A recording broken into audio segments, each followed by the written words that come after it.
Welcome back to the channel, everyone. Sorry about my little slip of the finger there on the intro outro. I'm DAVEY DEATHRAY, and I am joined today by SheaRants. We are going to be talking about our top 5 best and worst horror movie remakes.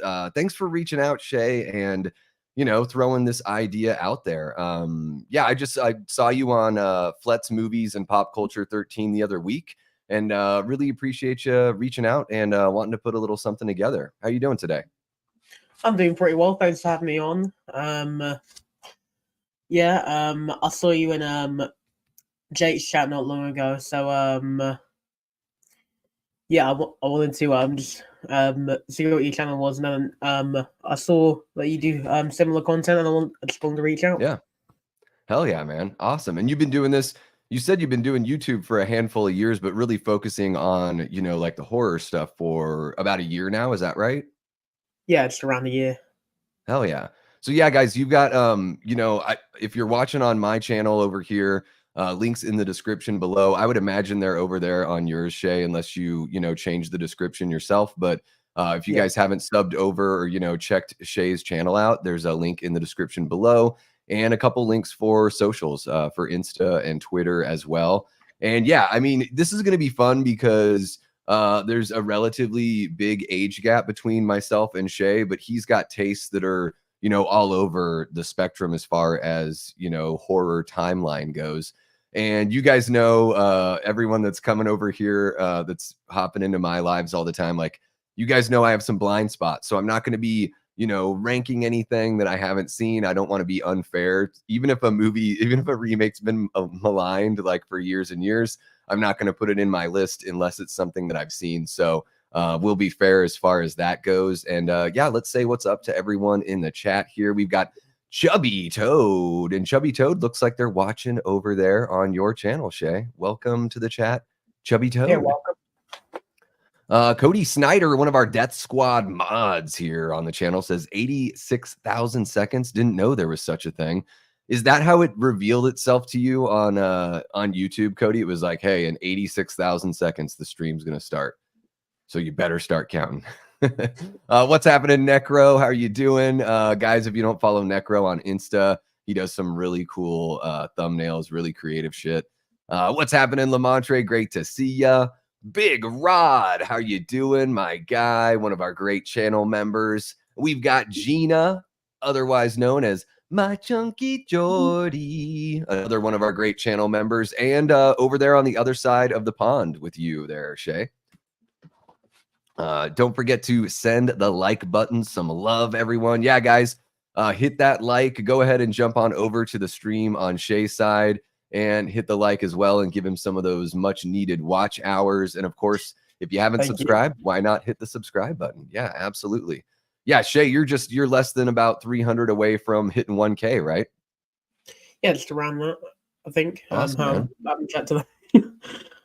It just takes some time. Like, I've been doing this for about 14 months now. We just hit 1K last night during a stream. It was really awesome. Everyone's support has been absolutely amazing. And as you just meet more and more people and do more collaborations, and one thing that I've taken away from other YouTubers I watch is like really involving that audience and building a community on your end. You'll find that those subs come over, and the support on YouTube is just amazing. So yeah. Absolutely.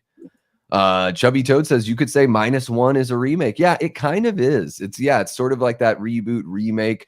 I didn't even think about that. I know it has some like horror tinge to it. I don't think of the Godzilla movies as necessarily horror movies. But if somebody told me that they thought it was, like, I wouldn't fight it. Kind of like Jaws. I'm a huge Jaws fan. It's my favorite movie of all time. So I don't call it a horror movie, but if somebody else does, I'm like, I think that's fair. It's got, monster creature feature kind of elements. What's happening, Gene? Great to see ya.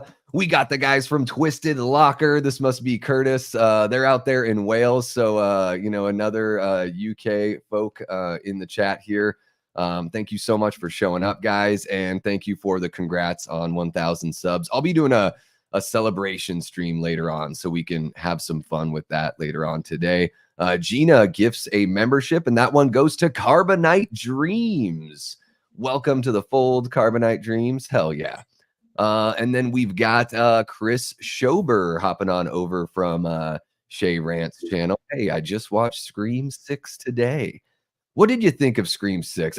Shay, I don't know what you think of it. I was kind of disappointed. I was liking the first two. Yeah, so was I.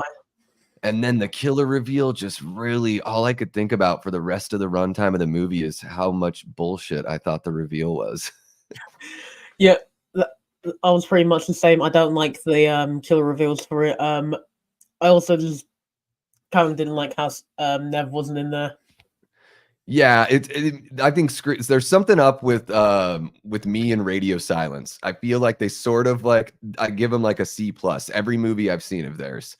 Where it's like they're mostly like satisfying the things I want, but it feels like they're not really doing anything new or pushing anything in another direction. Like even Abigail I enjoyed, but I wasn't head over heels with Abigail, like I think a lot of people were. There were elements I really loved, but yeah.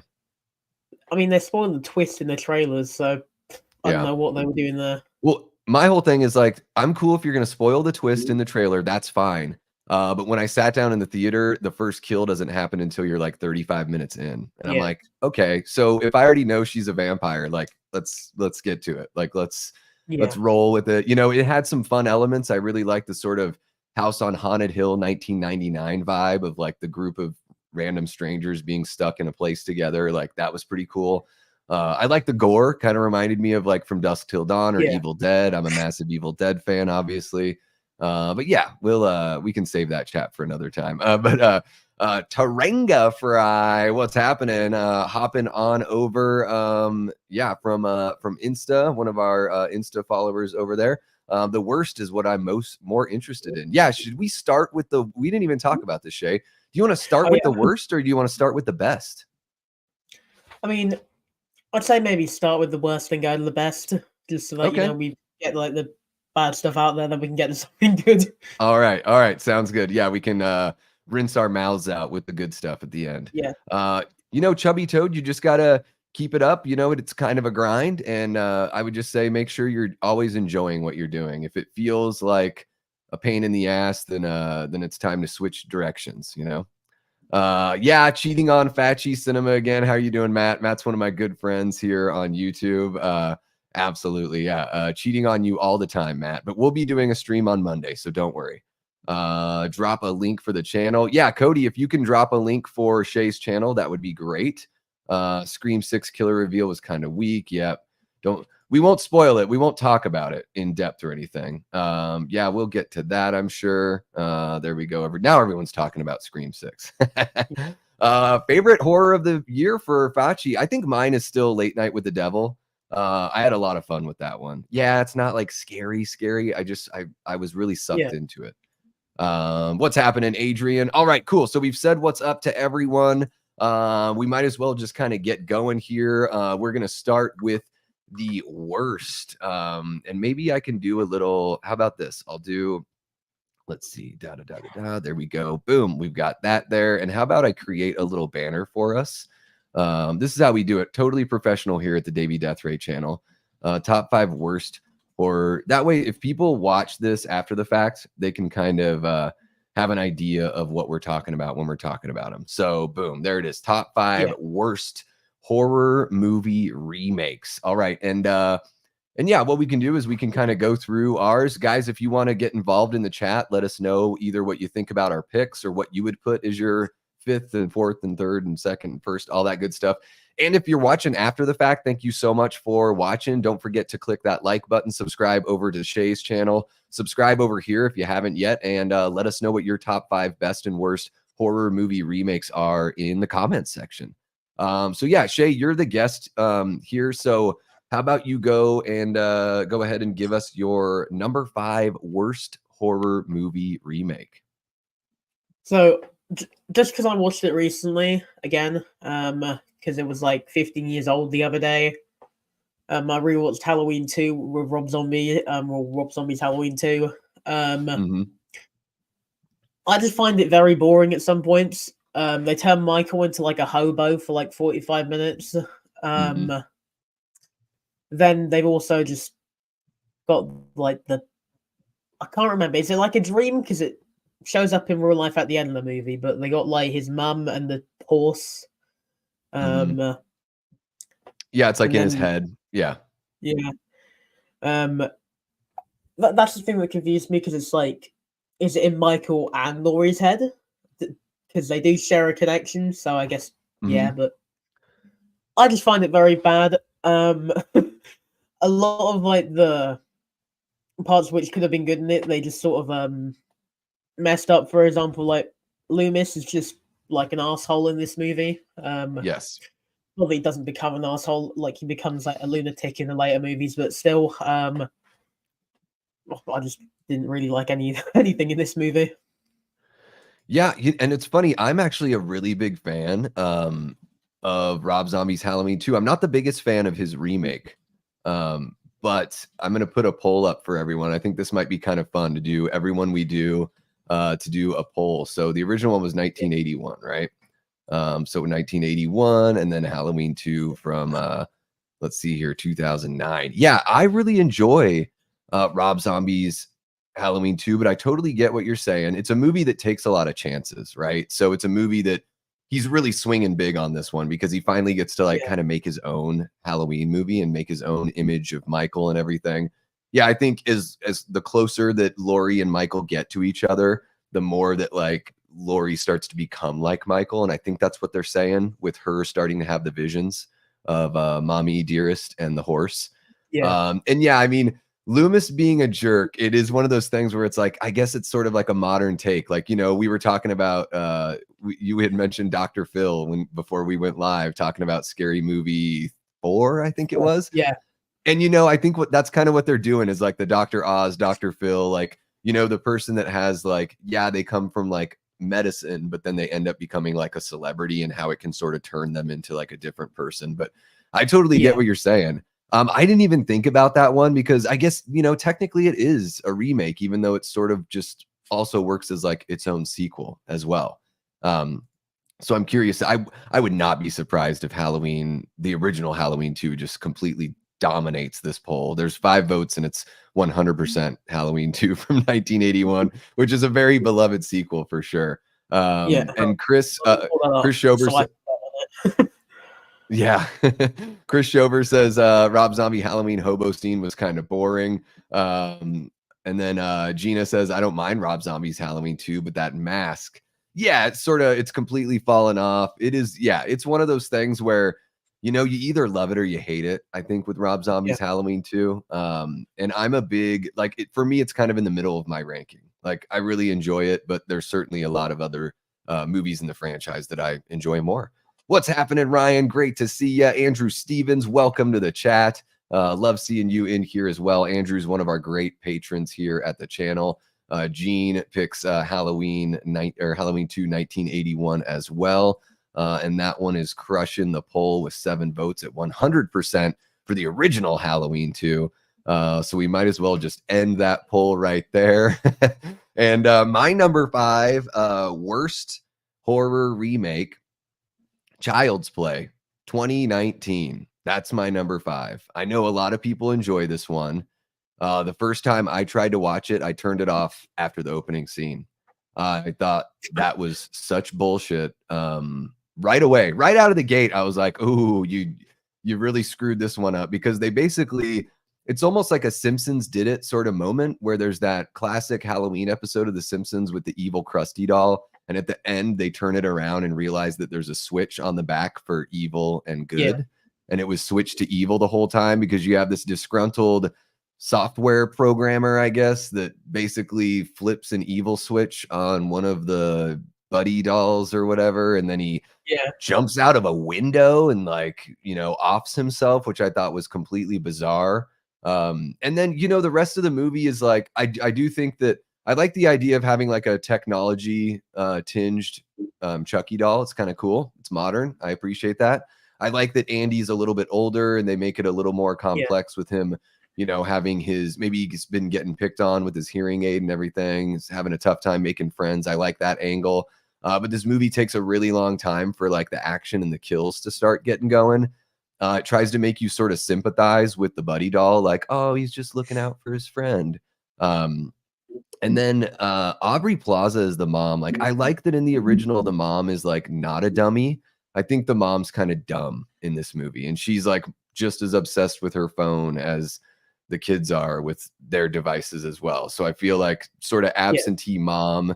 And I wish that weren't that way. Kind of nightmare fuel with the Chucky doll too. The CG face is just a bit odd. So I'm going to put a quick poll up in here. Another which do you prefer? And I'll just do Child's Play original and do Child's Play remake and see what everyone says. Am I wrong about the Child's Play remake? I know everybody likes it. What do you think about it, Shay?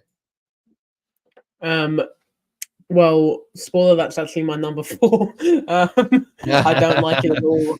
I think it's just a load of crap. It's not particularly like terrible, but the thing is it's just a plot that's been used over and over and over now. Like, we've got Megan, which is the exact same thing. And now we're getting just a lot of other AI movies. It just feels a bit just like overused now. Yeah. Also, I agree with this. I should have just called it something else. It's not really Child's Play at all, besides from like in name and the few of the characters' names.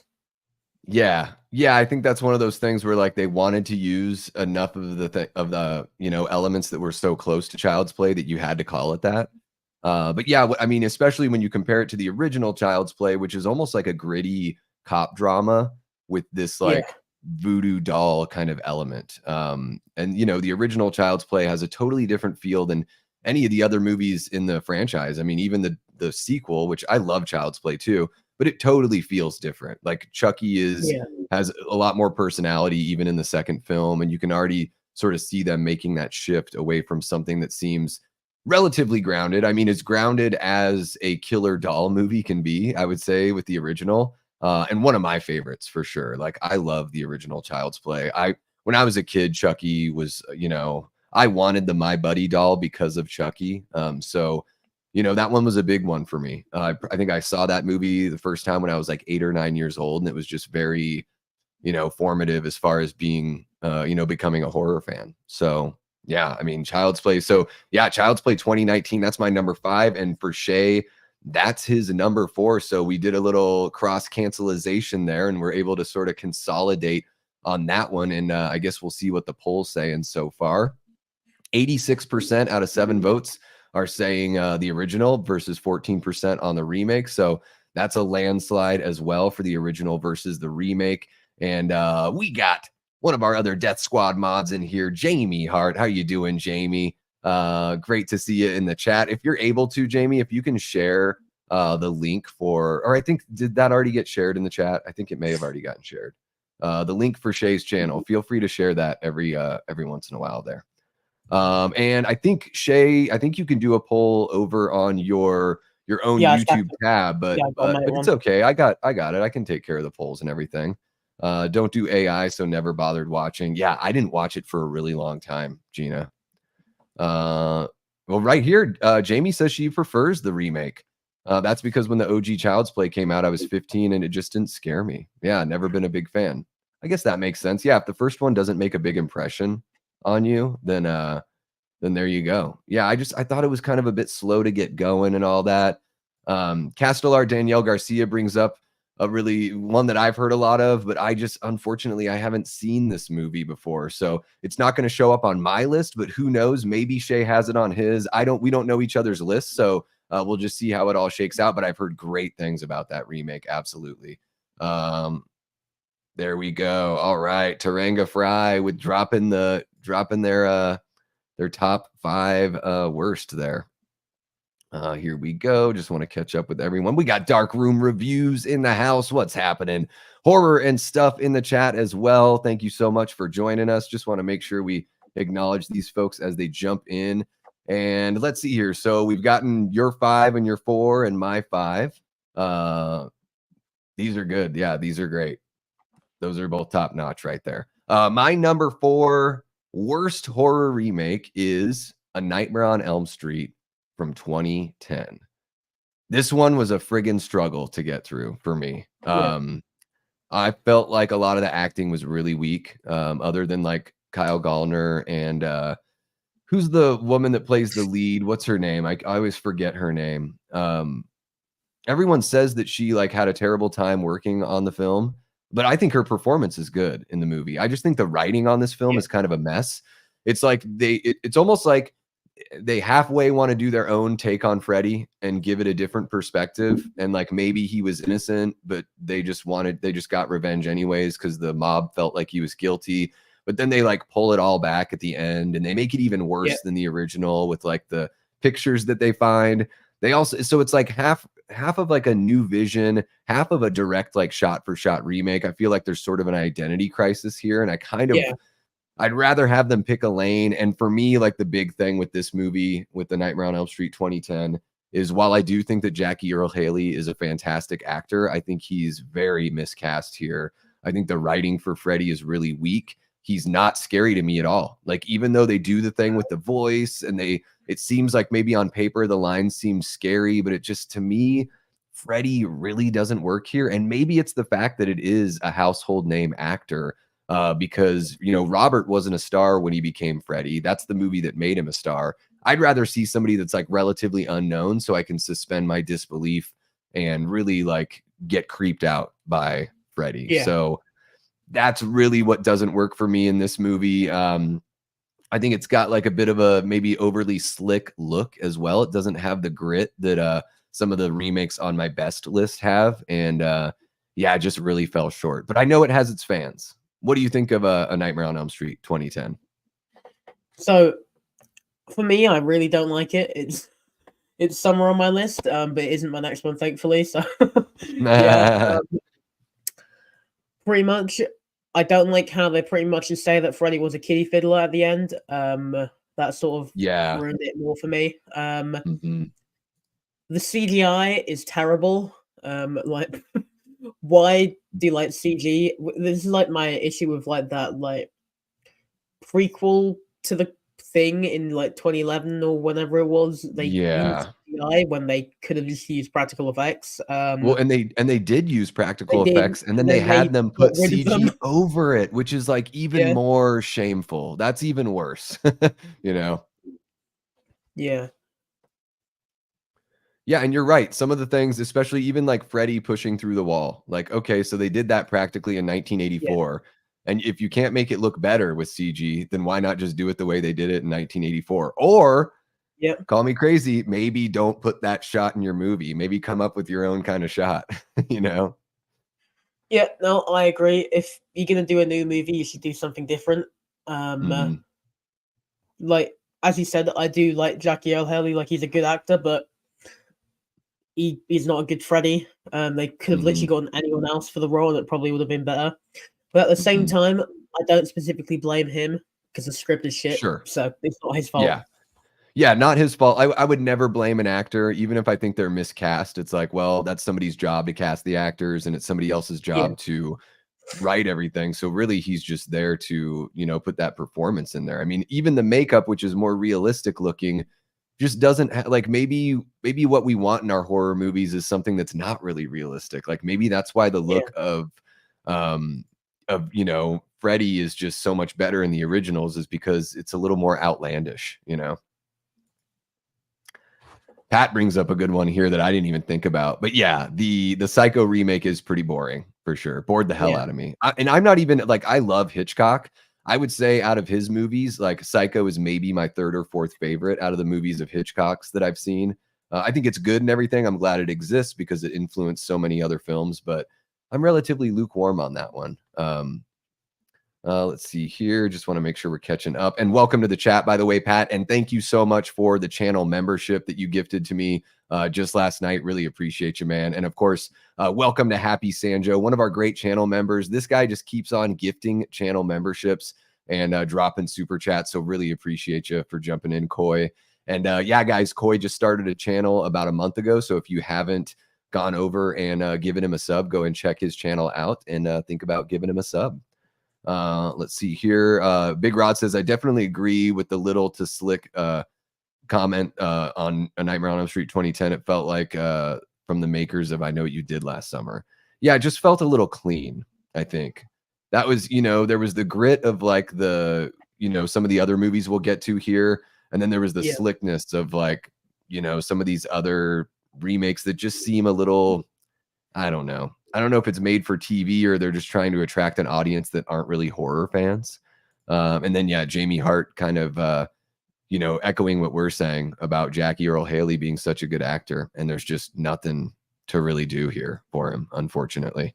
All right. So let's see here. You're number 3, right? We're on number 3 for you. Yeah.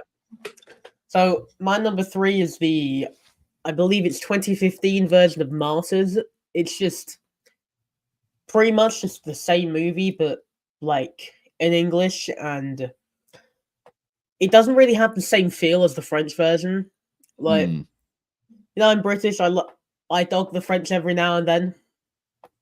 I just do, but you gotta dog the French. Everyone worldwide dogs the French, right? Running away from wars and everybody else saving their bacon. Yeah, or bacon. Yeah. Go ahead. Sorry. No, but I mean, I think the original film is one of the best, early 2000s kind of like horror movies, similar to like Hostel, Sword, things like that. But I just don't know why I didn't really specifically like this one. I just felt that it just didn't have any of like the same grit or like sort of like really just depressing mood that the original movie had. Yeah. Like, even in the ending scene, I just didn't enjoy it at all. Like, spoilers for, I guess, both Martyrs movies, but the bit where they're like skinned and then like they're supposed to see beyond like death, even that bit just felt a bit boring to me. Like, it just didn't even like look right as well. But I watch a lot of gory movies. Like, I like me a good bit of gore, and even with that, I just didn't like feel anything with that. It just felt a bit boring. And I've never seen the remake of that one because I loved the original so much. That to me is such a tall order to try to remake that movie because it is very bleak and a difficult watch, but a really like beautifully made film as far as, that kind of material goes and how tough that is.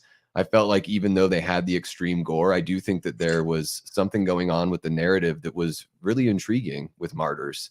And so when I heard that they were remaking it, I was like, why? Like, just re-release it. We can read subtitles. Like, when I watched it, I read the subtitles. Like, I'm fine with that. I'd rather see the genuine article than somebody trying to do like a cover version of it and try to capture that magic, because I think with Martyrs, the performances are just so good.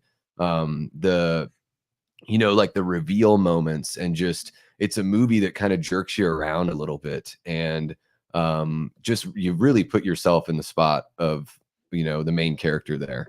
And it's got this interesting concept of, like you're saying, like that you reach this level of pain that you see something beyond what we see here on Earth because you're between life and death. And it's such an interesting concept that I just stayed away from that remake because I'm like, how could you? Not like how could you, but like really tell me, like, how could you improve on this? Like, even like with the Let the Right One In, I was sort of like, why are they why would you even remake this? Like, just put it out in America with subtitles. Like, it's great as it is. I feel like the thing which they could have done with it, they could have literally just done like what they did with, for example, I guess Hostel Part 2. Get a new cast, keep it in the same setting, and just make a different movie. Technically, you could sort of finish off the story from the first one in the first 5 minutes, like they sadly do with Hostel Part 2, but do something different at the same time. Like, the kills in that one are different. They're disgusting, but like still, the kills in that one are different. The story is different, and it's from a different perspective. Like, the first one was from like a frat bro, like dickish kind of perspective, and like the second one's from like a different perspective. Like, these are like entirely different people just like going to this place for a different reason as well. Yeah, and it sounds like I haven't seen it yet, but it sounds like with the Speak No Evil remake that just came out, it sounds like Yeah, that's kind of what they did, is sort of, it's got the same, like, core is similar to the original, but they took it in some different directions, to where even though this one's coming out just 2 years after the original, it sounds like, from everything I'm hearing, that it stands on its own and that it goes for something yeah, a little bit different than what the original does, which I think you have to do. You have to carve out your own space, right? It's just like what we do here on YouTube. If you sit there and do the same exact thing that somebody just did on their channel because you liked what they did, it's like you need to find your own kind of like perspective or unique way to sort of yeah, tackle that concept. And I think, yeah, with Martyrs, it's something Manny's Manic Media says here. Some things can never be recreated. Martyrs is one of them for sure. And yeah, I can only imagine. I've not, like I said, I haven't seen the remake, and I probably won't, because I mean, Martyrs was really difficult as is, and I really enjoyed it. yeah. So I don't want to sully that at all. Thank you so much, Ryan. Really appreciate you. Yeah, it feels good. It feels good to get past that milestone, and it's time to press the pedal to the metal and keep on going. Chubby Toad asks, what's your favorite horror movies just in general? Do you want to take that one really quick, Shay? Well, I can't specifically pick one, so I guess I'll just go the original Scream. Let me just look at my DVD collection. Hang on. I like Saw X. That film's great. And then I guess I don't know, something else that I can't name right now. I'm kind of a Yeah. basic bitch, Chubby Toad. I would say, like, I love the original Halloween. Day of the Dead from 1985, George Romero's Yeah. Day of the Dead, is my favorite zombie film of all time. And let me go with something, Evil Dead right there. Like, Evil Yeah. Dead's one of my favorite. Like the original, I know a lot of people love the other. Like, I love all the films in the franchise, of course. But there's something about that original one. Dead by Dawn was my favorite when I first watched them, but then the more I watched them, I was like, man, this first movie is just punk as fuck. Like, it's just Yeah. amazing. Yeah, so let's see if anybody else has got I love Day of the Dead. So underrated. Yeah, I heard my whole life, oh, it's so terrible, it's such a bad movie, and then I watched it and I was like, this is the best one. So let's see here. We are at I believe it's my number 3. I can't believe that this one is as high as it is. Did your cat bust into the room there, Shay? My sister's busted into the room. Shay's sister busted in, like, you got to pick up your underwear in the bathroom. Come on, Shay. So yeah, guys, my number 3 for worst horror movie remake, and maybe, oh, actually, yeah, sorry, I almost made a mistake there. My number 3 is going to be The Fog from 2005, with Tom Welling, Selma Blair, and I'm sure some other people whose names I can't remember, because this movie is really, really bad. This is like, seems like something that they shot over a weekend. It's, Tom Welling, I like him in Smallville. I thought he got better as an actor as the series went on, and that's always great to see. I just don't know if Tom Welling's really like a movie caliber actor. There's certain actors that, for me, Jensen Ackles, David Boreanaz, I'm like, you guys are meant for TV, and whenever you're in a movie, you stick out like a sore thumb. I think Tom Welling sticks out here. I think the movie, again, going back to that overly slick kind of look, something that's made for teenagers, but teenagers that aren't really into horror kind of movie. And man, I mean, anytime you kick off your like opening credits with Fallout Boy, like, you've lost me. Like, you've absolutely lost me. And this, not only that, like, and I don't mean this as a personal thing against Selma Blair at all, because I know she's, she's going through her own like personal struggle and everything, with her illness, and I wish her nothing but the best. And that kind of stuff is heartbreaking. Her performance here, and maybe it was from the director that wanted her to do this, but I felt like her performance as the radio host, there was just like, where's the passion, where's the radio voice, like I feel like that character should sort of be an anchor that, like, holds the story down. And in this film, I really don't get that from her. So yeah, my number 3 is The Fog from 2005. Have you seen that one, I've Shay? never seen that. I've not seen that. I've not seen the original. Also apologies for that. My sister wanted something and I don't even have it. So yeah.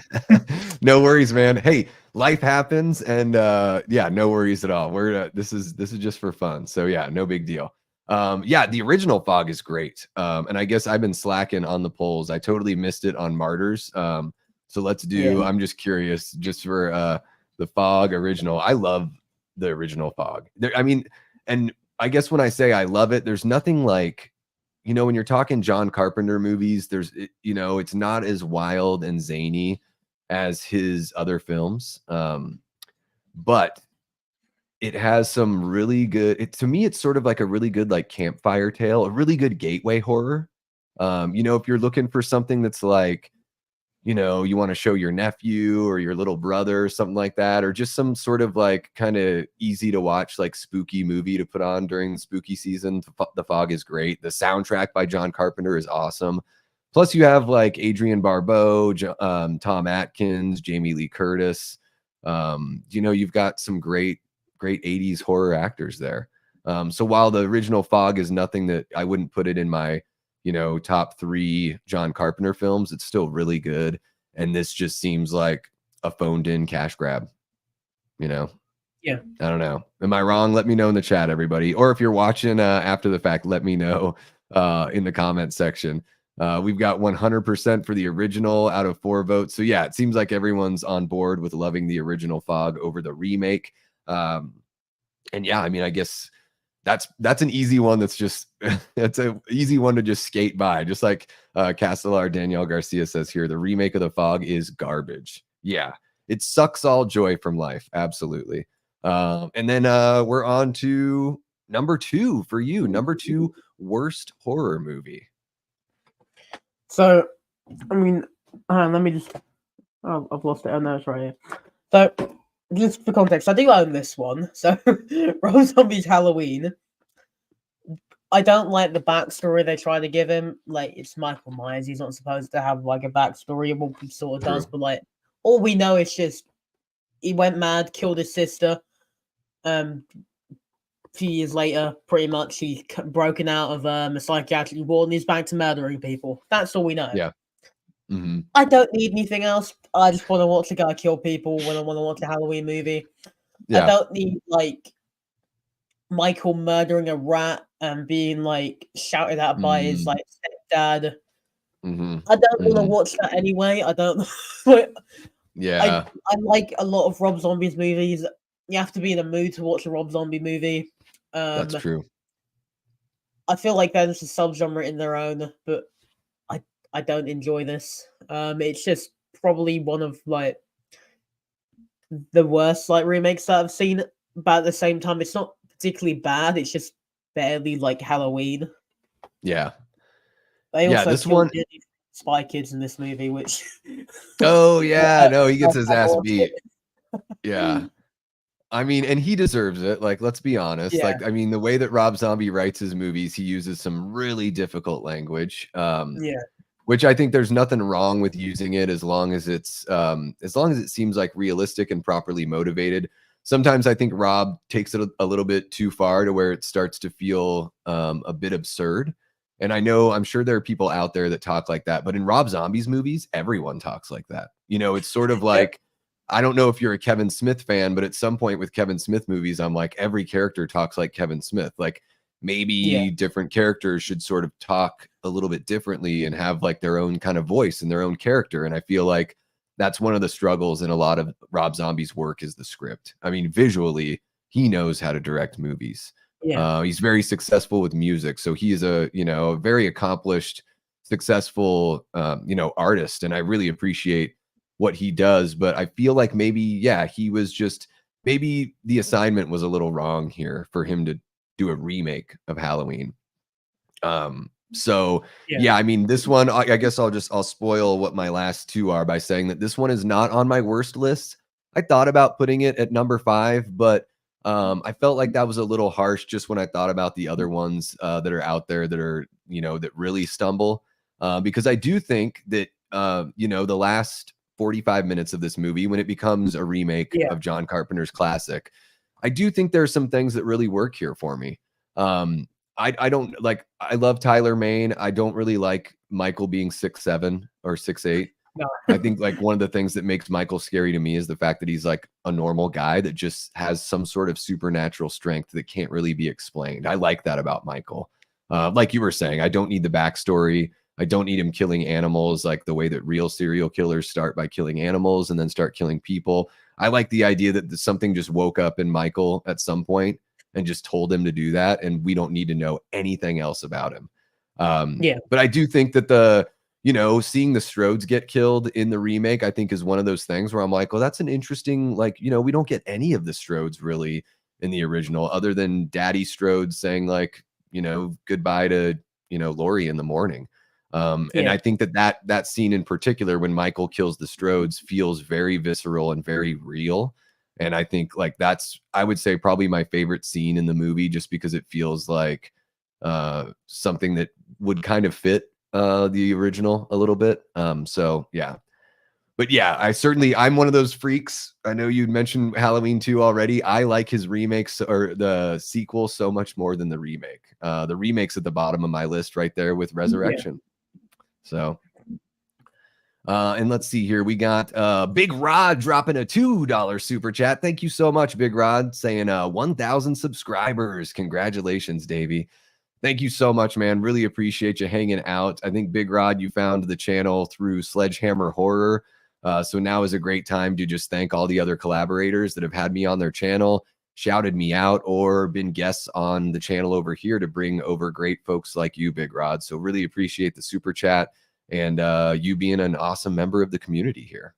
And Castellar Danielle Garcia, this is an interesting one, and I don't want to say anything just in case it ends up on one of our lists later. I don't consider the 2013 Evil Dead a remake, but I know that that's how it was marketed. So I think fair is fair. If you consider it a remake, just like considering Jaws a horror, I'm not gonna hate on that for sure. I think it's fantastic. I do agree. I mean, yes, you can say it's like a reboot technically because it isn't like the same story. It's different. Yeah, and they, you see Ash's car in the background. And clearly it's the same cabin. It just seems like it's a little more modern. And I think there's certain things in the story that let you know that I mean, even the book is a little bit different, which then they even further explained in Evil Dead Rise, which I think is one of the best things they did in Evil Dead Rise, is they really expanded the lore. And now we know that 3 different books exist in that in that world, which is really exciting. But that's a topic for a different day. Rob Zombie's Halloween is the redneck version of Halloween. It certainly is that. I mean, Rob Zombie's Anything is the redneck version of what that is. Chris owns the same DVD that SheaRants, the Halloween Zombie, the uncut. Yeah. I've got the one that's I have that box set. I got the smaller version of the box set. I didn't get the big old thing. But yeah, it's I like the director's cuts of his films more for sure. Even if they have some more bad stuff in them, I think there's more good than bad. Jamie just can't get over the Fog remake.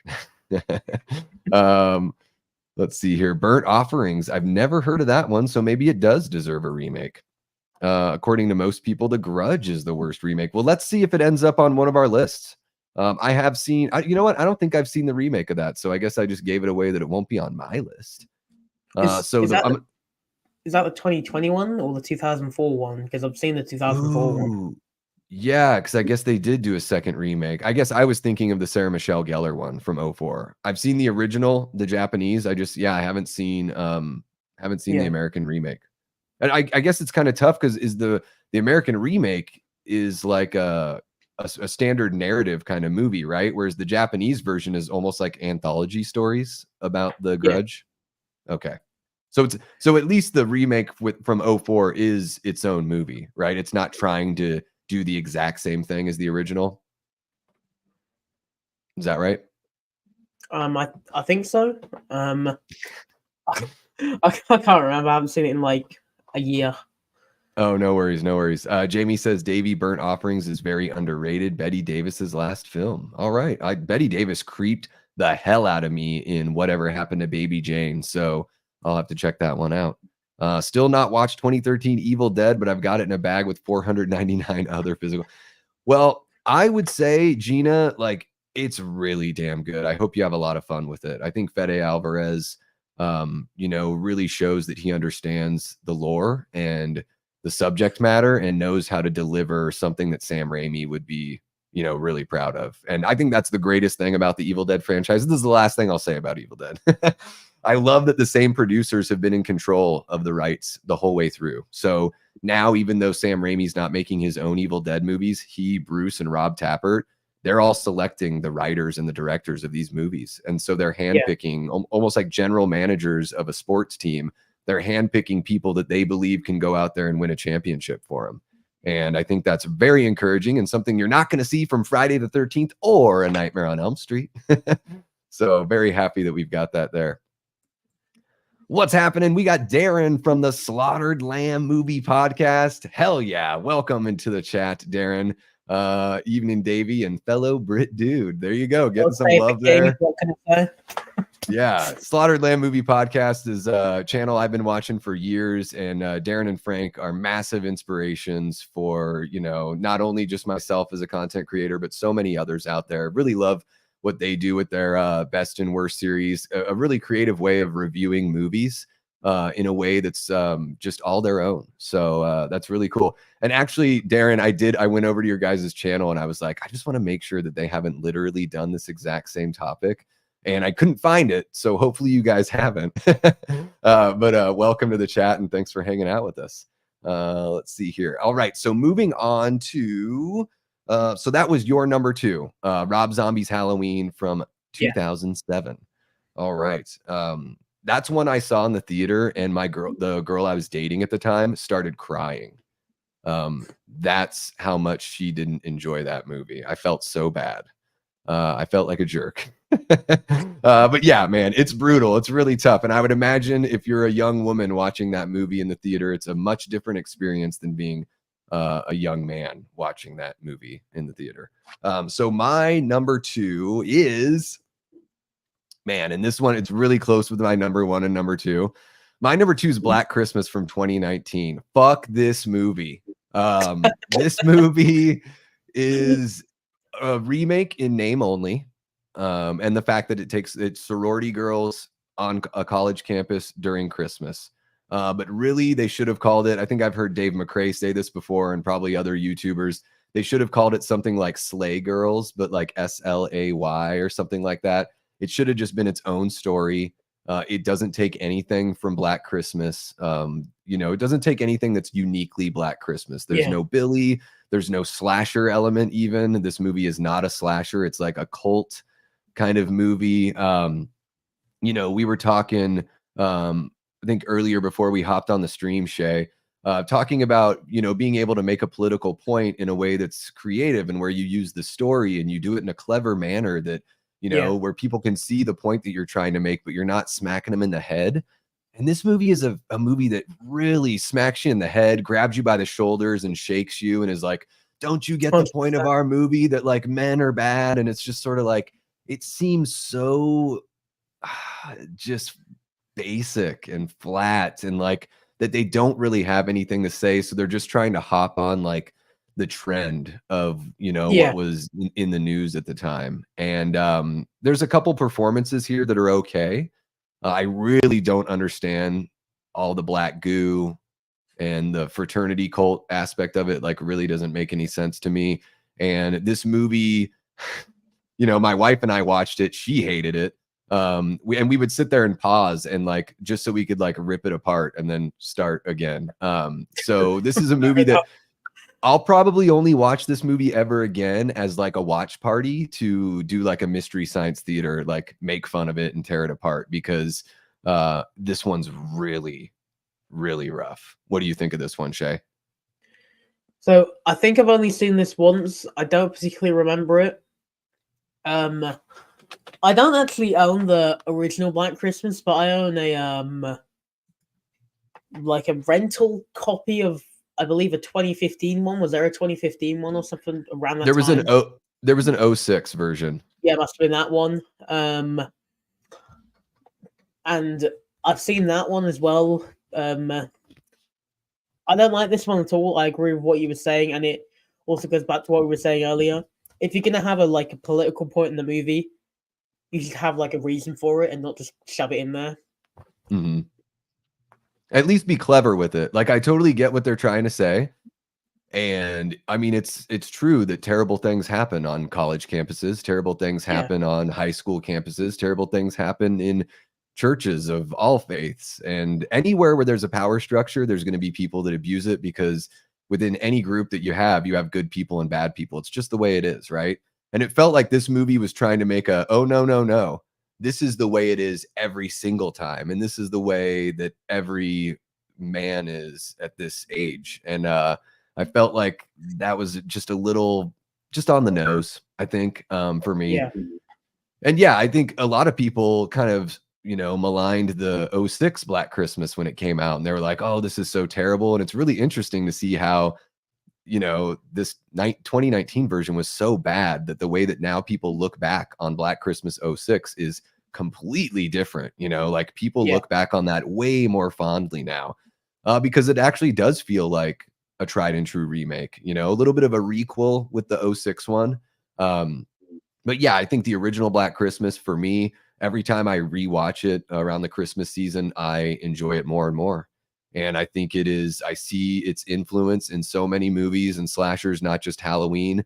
But I think it's great that it's just talked about more as the years go on. I think that's really important for a movie that's, was revolutionary at the time and never really got its full due, because Halloween was the movie that kind of like, took all the buzz for the slasher craze and everything like that.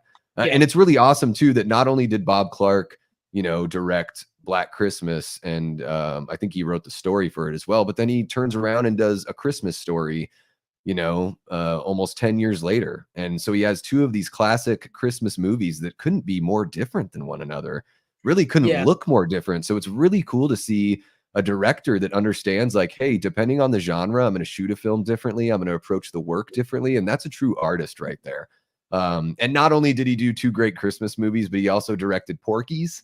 I don't know if you've ever seen Porky's, Shay. It's an amazing sex comedy from 1981.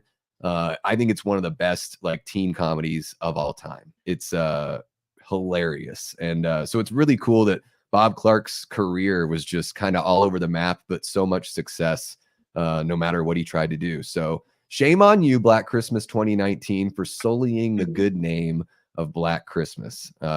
And let's see here. I saw Jamie said earlier, I refuse to even watch Black Christmas 2019. Yeah, I would say if you want to have a laugh, Jamie, it's not like so poorly made that it's unwatchable. It's just really, really poorly written and not very well acted. For sure. Gene hasn't seen any remake of Black Christmas, and I won't. I totally get that. Give me the OG Black Christmas and It's Me, Billy. Yeah, It's Me, Billy, chapter 1 and chapter 2 coming out here next month. I'm really looking forward to that one. Just to sort of wrap up that original Black Christmas story. I think what Bruce Dale and Dave McRae have done is a great homage and love letter to the original. And I think that's really cool that a fan film can act as a true sequel. Because unfortunately, Black Christmas never got a true sequel. So, one of those horror films that was just kind of left hanging out there.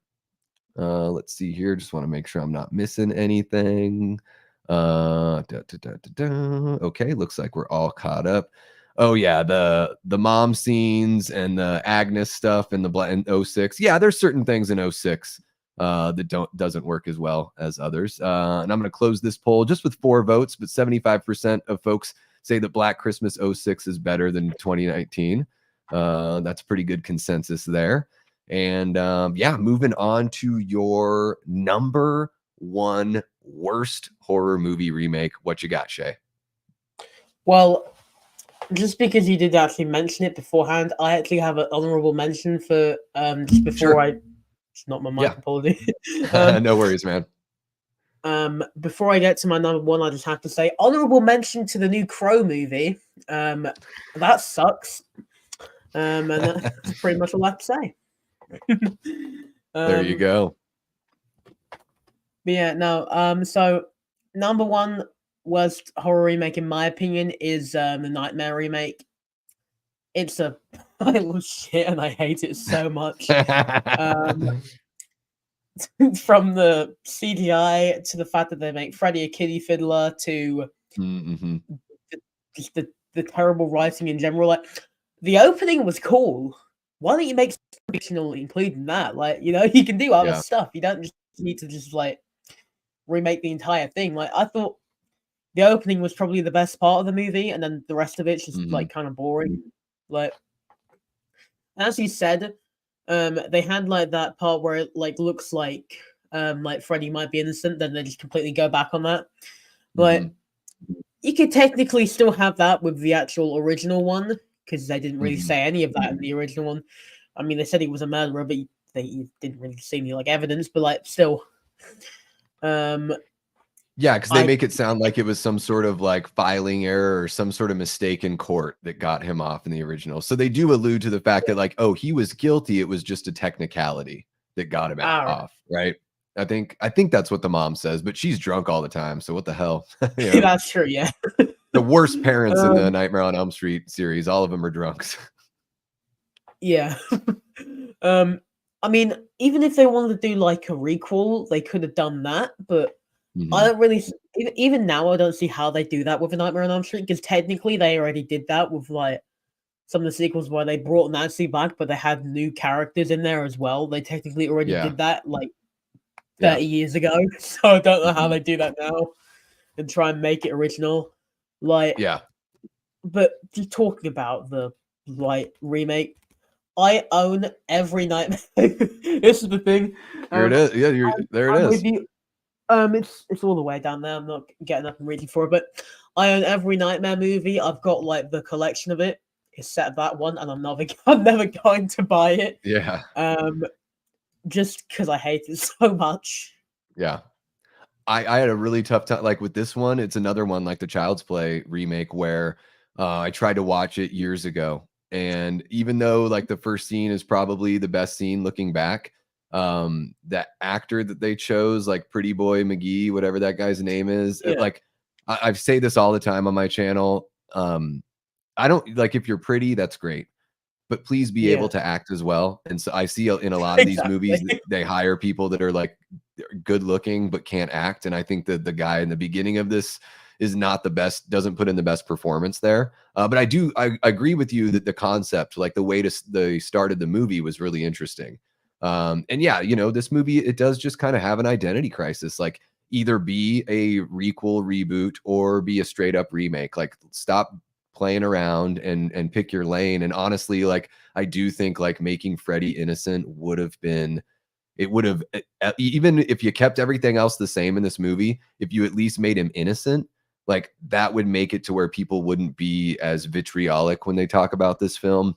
Because it would have at least given it its own tinge, and it would have made Freddy kind of sympathetic. So then you have like a launch pad for a series with like a different take on Freddy, where he's, you know, he's sadistic in this way because that's what he's been turned into by the parents of Elm Street. Instead of being, you know, in the original series, it's great. It's just an extension of who he was when he was alive on Earth. He's just, now he has supernatural abilities.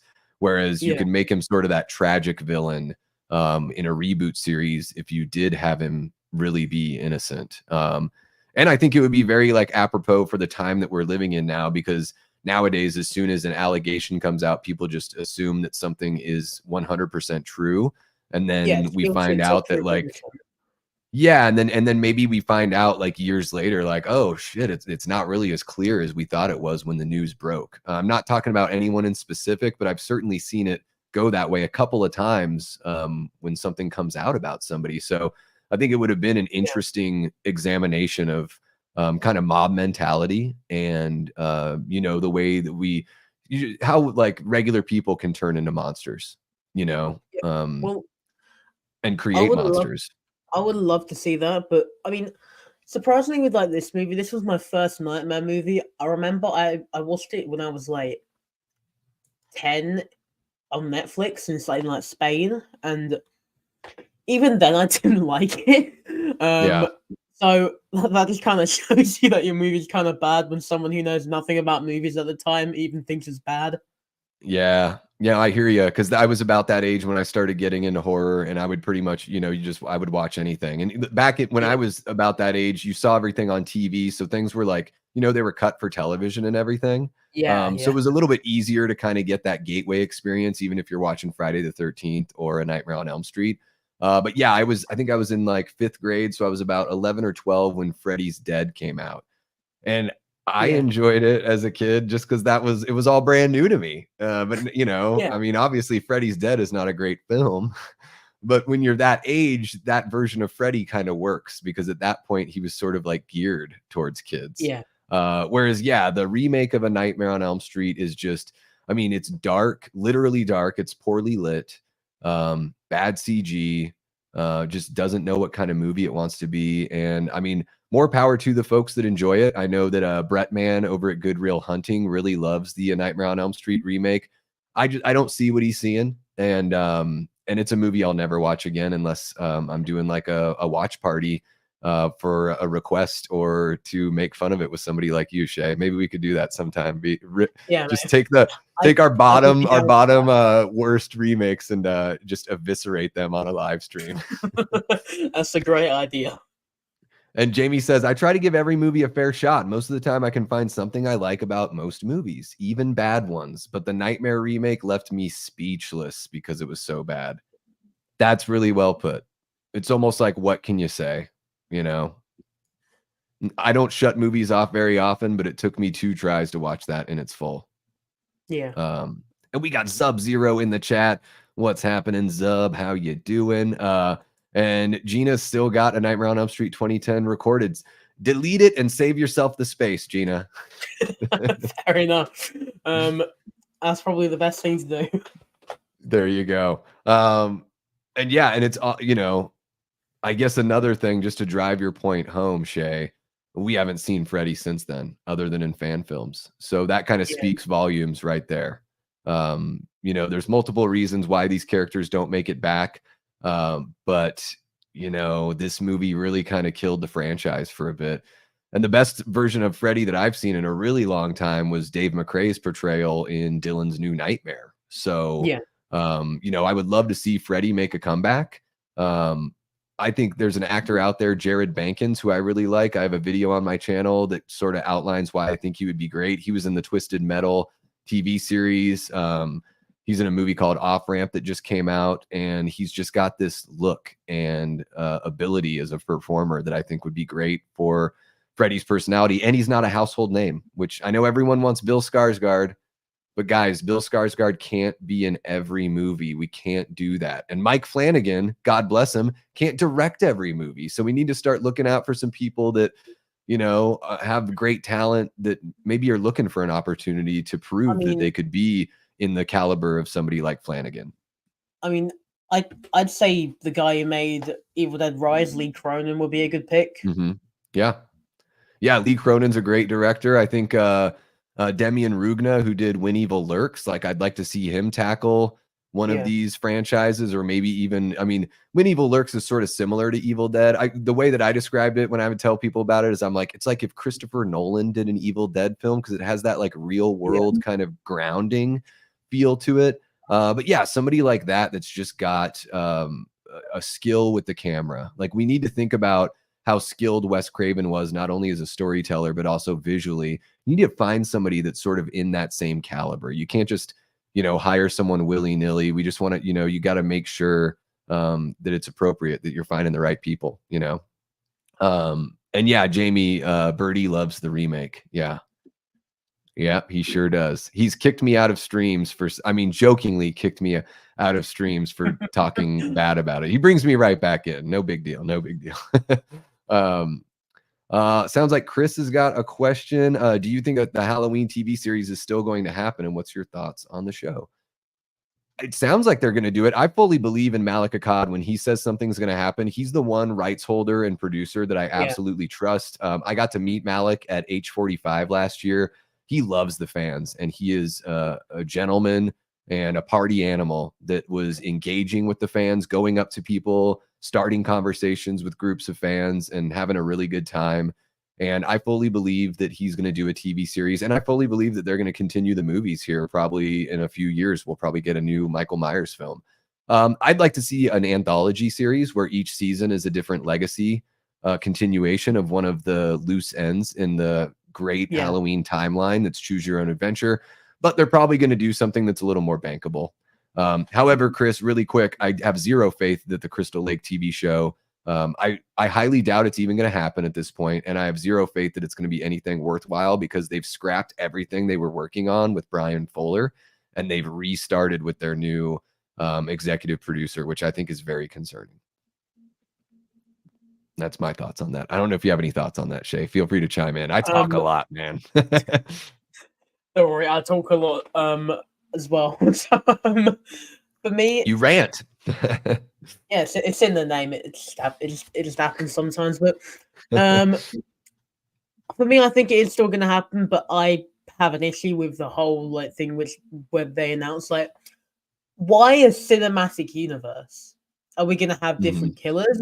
Can we bring back my favorite character, Corey Cunningham, and everyone else's favorite character, Corey Cunningham? Like, yeah, are they going to make like another Halloween Ends horrible bomb, and then they're just going to wait 5 years again to start over? Like, yeah, that's my main issue with it.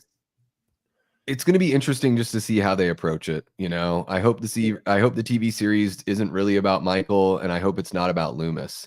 And if it is about Michael, I hope it's something where they can do like a legacy sequel to Halloween 4, where we bring Danielle Harris back, and 5 and 6 never happened, and you just get to see a 6-episode miniseries that's just about that continuation. Then maybe we bring Josh Hartnett back, and we do a legacy follow up to H2O. You could do a sequel series to Season of the Witch and modernize it. Like, there's a whole bunch of really fun directions they could take it. And you could do 5 or 6 seasons, call it good. And then you've got a bunch of really fun, like, what if adventures in the bank for fans to talk about and love for years to come. And I think Corey Cunningham, it would have been really cool if after Michael was put in the grinder, we shoot back to Laurie's house and Cody's body isn't there anymore. Like, that would have been pretty awesome, that the spirit like fully goes into him and then you can continue it with him. I really like Halloween Ends, but I know a lot of people don't. I mean, I also kind of enjoy it, but I've got a friend who despises that movie. Yeah. We do like watch parties every now and then, and I may or may not have made like 2 videos as like a presidential style campaign to get people to go vote for Halloween Ends. That's hilarious. So that one, thankfully, and we got to watch the masterpiece that is that movie. But I think no matter how you feel about the story, I think technically it's a really well-made film. So I think that at least you can say that about Halloween Ends, and it's got arguably the greatest soundtrack and score in the entire franchise, which is certainly saying something for sure. All right, moving on back to the task at hand. Just want to say what's up to Liana really quick. How you doing, Liana? One of our great channel members here. And Matt Facci just became a YouTube channel member. Welcome, Matt. So happy that you've joined the Death Squad, as Jamie Hart puts here so eloquently, supporting my guy. Thank you so much, man. So your number one was the 2010 Nightmare on Elm Street, and deservedly so. That movie is fucking terrible. Excuse my language if there's any youngsters in there. Well, I guess you're kind of a youngster a little bit, Shay, but I think you've probably heard that word a few times, I would imagine. I use that word fairly decently, so I don't really care. Us Americans and you Brits, like we're all known for our filthy mouths, of course. The English language is a beautiful thing. So my number one worst horror movie remake, and this is a horror movie remake that I'm sure a lot of people haven't seen, but man, this one is like inadequately made, poorly acted, even though it has a couple of bigger performers in here, and a huge slap in the face to me personally, because it's a remake of my very favorite zombie film of all time, and that is Day of the Dead from 2008. This movie is so friggin' bad. It's got Mina Suvari from American Beauty and American Pie. Apparently she only makes movies that have America in the title, other than Day of the Dead 08. And Ving fucking Rhames is in this movie, and I have no idea how he got talked into being in this movie. because he's in the Dawn of the Dead remake, which is a lot of fun. And then 4 years Yeah. later, he jumps into this pile of shit. Nick Cannon is in this movie as well for some reason. And this movie just gets everything wrong. It's like it's almost like the Black Christmas 2019, where yeah, they have military members and it's a zombie film, and they have a character, like they name the characters after the characters in the original Day of the Dead. But this movie just totally misses the mark. You know, there's really no substance at all. It's basically like a direct to video zombie film. I think it's a movie they probably made with the intention of putting it in the theater and then realized how bad it was and put it in the can before releasing it. But yeah, let me know in the chat or in the comments below if you guys have seen Day of the Dead 08, because it is, man, it makes a Nightmare on Elm Street 2010 seem watchable, at least for me. And I know that I'm a huge Romero fan, so that's probably why I feel so strongly about this one. Have you seen the Day of the Dead 08, Shay? No, I haven't, but you know, to help figure out how bad it is, you know, maybe you can like put up another poll so they can like figure out. Yeah. There we go. I agree. Horror and stuff. Yeah. Yeah, and this one is oh my gosh, I'm trying to like remember all the terrible, like there's, so have you seen the original Day of the Dead? Yeah. So you know Bub, like the zombie with the heart of gold in Day of the Dead. So they have a character that becomes like, you know, he's a guy named Bub that becomes a zombie. And before the like before he becomes a zombie, we learn that he's vegan. That's like one of his things about being a character. And then when he becomes a zombie, it's like he doesn't want to eat people because when he was a human, he was vegan. Like they do like stuff like that in this movie where you're just like, what the hell is that? Like, yeah, maybe I think that Romero sort of alludes to the fact that when you become a zombie, you retain certain things about your personality. Like there are little certain hints there about the person that you used to be. But if you're a zombie and you're not interested in like eating flesh, like that to me, I was just sort of like, oh my gosh, this movie just really doesn't get it. Like really doesn't get what's happening here. Hell yeah. Thank you for sharing that, Jamie. Yeah, you guys can click on that link and give Shay a sub. Hilariously bad, says Jamie. Yeah, I pretty much knew this one was going to be at the top of my list. And my honorable mention, I should have mentioned it before. My honorable mention is there's another remake of Day of the Dead from 2017 called Day of the Dead Bloodline, and it's really bad too. Maybe not as bad. Yeah. At least it calls itself Bloodline instead of just being called Day of the Dead, but it is a remake. Absolutely. Gina says the Day of the Dead remake is hilarious. I laughed like hell. Love Ving Rhames. I love Ving Rhames too. Yeah, for sure. And then Jamie with the best line, like arguably the greatest line in cinema history right here. I'm running this monkey farm now, Frankenstein, and I want to know what the fuck you're doing with my time. It's amazing. Rhodes is amazing. One of my favorite villains of all time. So yeah, that's my number one worst horror movie remake right there. And let's see here. Oh, I forgot to do a poll. You told me to do a poll and I didn't do a poll, Shay. My bad. I would be surprised if anyone picked that one over the original. But I guess, you know, the original has its haters as well. Although I think a lot of people have come around on George Romero's Day of the Dead, you know, as the years have gone on. Especially like when I was younger, it was really difficult to even find a copy of Dawn of the Dead or Day of the Dead. So when I believe it was Anchor Bay like re-released those in the early 2000s, it was like finally there was like a good copy to watch, you know, a good cleaned up transfer and everything. So yeah, we can go ahead and jump right into our top 5 best horror movie remakes. Oh, and we've got Paula Fitzhenry in the chat, one of our great channel members here. Welcome in, Paula. No worries about being late. You can always scrub on back and check out our top 5 worst, or you can hang out for the top 5 best and watch the worst after. So yeah, top 5 best horror movie remakes. Go ahead and take it away, Shay. So my number 5 is It 2017. I didn't grow up with the miniseries, so I don't hold it as like high regard as a lot of other people do. Mm-hmm. I don't really find either version scary, particularly Mm-hmm. just because, like, I mean, with that one, it doesn't really look scary, and then with this one, it's just a lot of CGI, but Mm-hmm. where it's like shaking around, and Sure. The it's camera shake. Yeah. it's very goofy, and I just sort of laugh every time it does that. But I still like this one. I think this is probably one of the remakes where Bill Skarsgård's actually good in it. Mm-hmm. Um, I I think the younger cast members did a great job. They're in like a lot of stuff now. I'm pretty sure the one who plays Bill is also in another Stephen King film, which a lot of people forgot about. I think it was like Mr. Hannigan's Phone or something like that. Mm-hmm.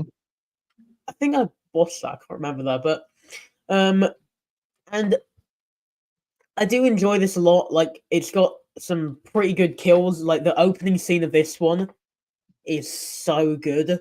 Like, Mm-hmm. I mean, I've read the book and I've watched the miniseries and I've watched this, but I think this is probably like one of the best like bits of it media besides maybe the book. Like the second chapter 2 kind of was a bit meh for me. I feel Mm. it just wasn't as good as this one. If I felt it was a bit too long, but I felt this one was just about right. With length as well, and I love how like the cast are able to like show that they're all mates and everything, and it's just like great. Mm-hmm. So when you say, you mean chapter one, you're not, or do you sort of put them together like like chapter 1 and 2? Are you kind of putting them in that number 5 spot together? Or are you strictly talking about chapter 1? I'm talking about chapter 1. I wouldn't really put Okay. like chapter 2 somewhere up here. Yeah, it's funny. I enjoyed chapter 1. I never even watched chapter 2, and I heard that it also had like a bunch of stuff that like wasn't in the book that they just sort of like made up for the movie, which I think is kind of odd because I know the book is massive. So I'm just sort of like, it seems like there's It's enough like to pull from the book, 1,300 pages. Yeah. I mean, there's always that one bit in the book which I'm always glad they never do in film, but I'm surprised they've Yeah. never gone into like the turtles and stuff because they got like Hmm. space turtles and everything. Maybe that's going to be in Welcome to Derry. I want to see the space turtles. I need the Yeah. turtles, but yeah, Yeah, and it seems like I think I know what you're talking about, like the ritual, yeah, kind of the group bang kind of thing. yeah, There's also, I haven't read the entire book, but I did start it at one point and just never finished. The whole opening scene has some really upsetting, I mean, like really yeah. well written and well deserved, like upsetting uh bits in there. I don't feel like they ever really tackled that either. Did they? Did they end No, up incorporating that in the new movies? I mean, they have like a lot of like the guilt that like Bill feels and everything, but like I feel there's a lot of stuff from a lot of Stephen King's books that like aren't incorporated into like film. Yeah. That's why like about Doctor Sleep they incorporate a lot of the stuff from that well. I feel like they don't do like a few things from that still, but I Hmm. feel it was really good though. Like when they're like turning, like when they're like losing the shine, I guess, like the shine Yeah. vampire. That's like described brutally in the book, and Mm. I feel they did that really well. But I, I, I can't specifically sing. Besides Yeah. that, lovely little mind gangbang scene that they have there. But besides from that, I Yeah, don't. Stephen King always finds a way to put some weird stuff into his books for sure. Yeah. Well, He's an odd duck. He was on some lovely Parmesan cheese during this writing process. I'm pretty sure you know the He was on some Colombian what? What did Colombian fun powder. Oh, yeah, yeah, man, that I don't know if you've ever seen that trailer for Maximum Overdrive where he is just all coked out. And they're playing like the Halloween 3 soundtrack, I think, during that trailer. That's I don't know if everyone else Maximum notices Overdrive that. it's just Maximum Overdrive, just a thing in itself. It's so cringy, Yeah. but yeah, So wild though, too. And we've yeah. got Her in the chat, coming over from your channel, Shay. Welcome into the chat, Her. Welcome. Great to see you. My Chunky Jordy loves the remake. The miniseries is great also. You know, Jamie really enjoyed part 2 as well. Don't mention the turtles. It makes no sense. My dad couldn't even fathom it. um, the opening scene in part 2 was okay. So I need to check part 2. I guess I should, just to you know, finish the story pretty much. Yeah. Because I enjoyed part 1 just fine. I wasn't head over heels with it, but I'm not head over heels with the miniseries either. I think the It story is, like, you know, interesting in concept. I just don't know if I've really, like, fallen in love with everything about it that much. Although I do think, you know, the character of Pennywise, I think both looks have been really Yeah. really well done. I like the looks of him in both series. Let's see what the audience says here. So which do you prefer, the 90s miniseries or 2017? We've just got 6 votes. 67% say 2017. So I'll go ahead and end that one there. And yeah, so my number 5 best horror movie remake is Night of the Living Dead from 1990. I really enjoy this one. I know a lot of people, maybe it's their favorite, or they prefer it over the original. I still prefer the original. I love the way zombies look in black and white. And, you know, the first time I saw the original, I was maybe 16 or 17, and I was, you know, just blown away at how good it was. I didn't think that a zombie movie from 1968, I was like, how good can it be? I'm sure, like, all the newer ones are so much better, and just, you know, that kind of, like, arrogant attitude about it. And when I sat down and watched it, I was like, man, that was really damn good. Like, I really enjoyed, you know, Romero's style, the writing style, the shooting style, the look of the zombies, and of course, like, you know, we were talking about being able to subtly make your, you know, political points or sociological points. And I think Romero knocks it out of the park here. I think that everything is, like, all of those things are implied. And a lot of people always bring up, you know, how awesome it is that the lead is a black man, especially in 1968 here in the States. But Romero was really upfront about hiring, I believe it's Dwayne Jones was the actor's name. He said he just hired the person that put in the best audition. The character wasn't written with any color in mind. So it wasn't like, I need a black man to play Ben. It was like, I'm going to hire the person that puts in the best performance here. And it's just a great, like, you know, like Bob Ross would say, a great happy accident that it ended up, you know, putting another layer onto the story, making things more complex, especially with the bleak ending of the film.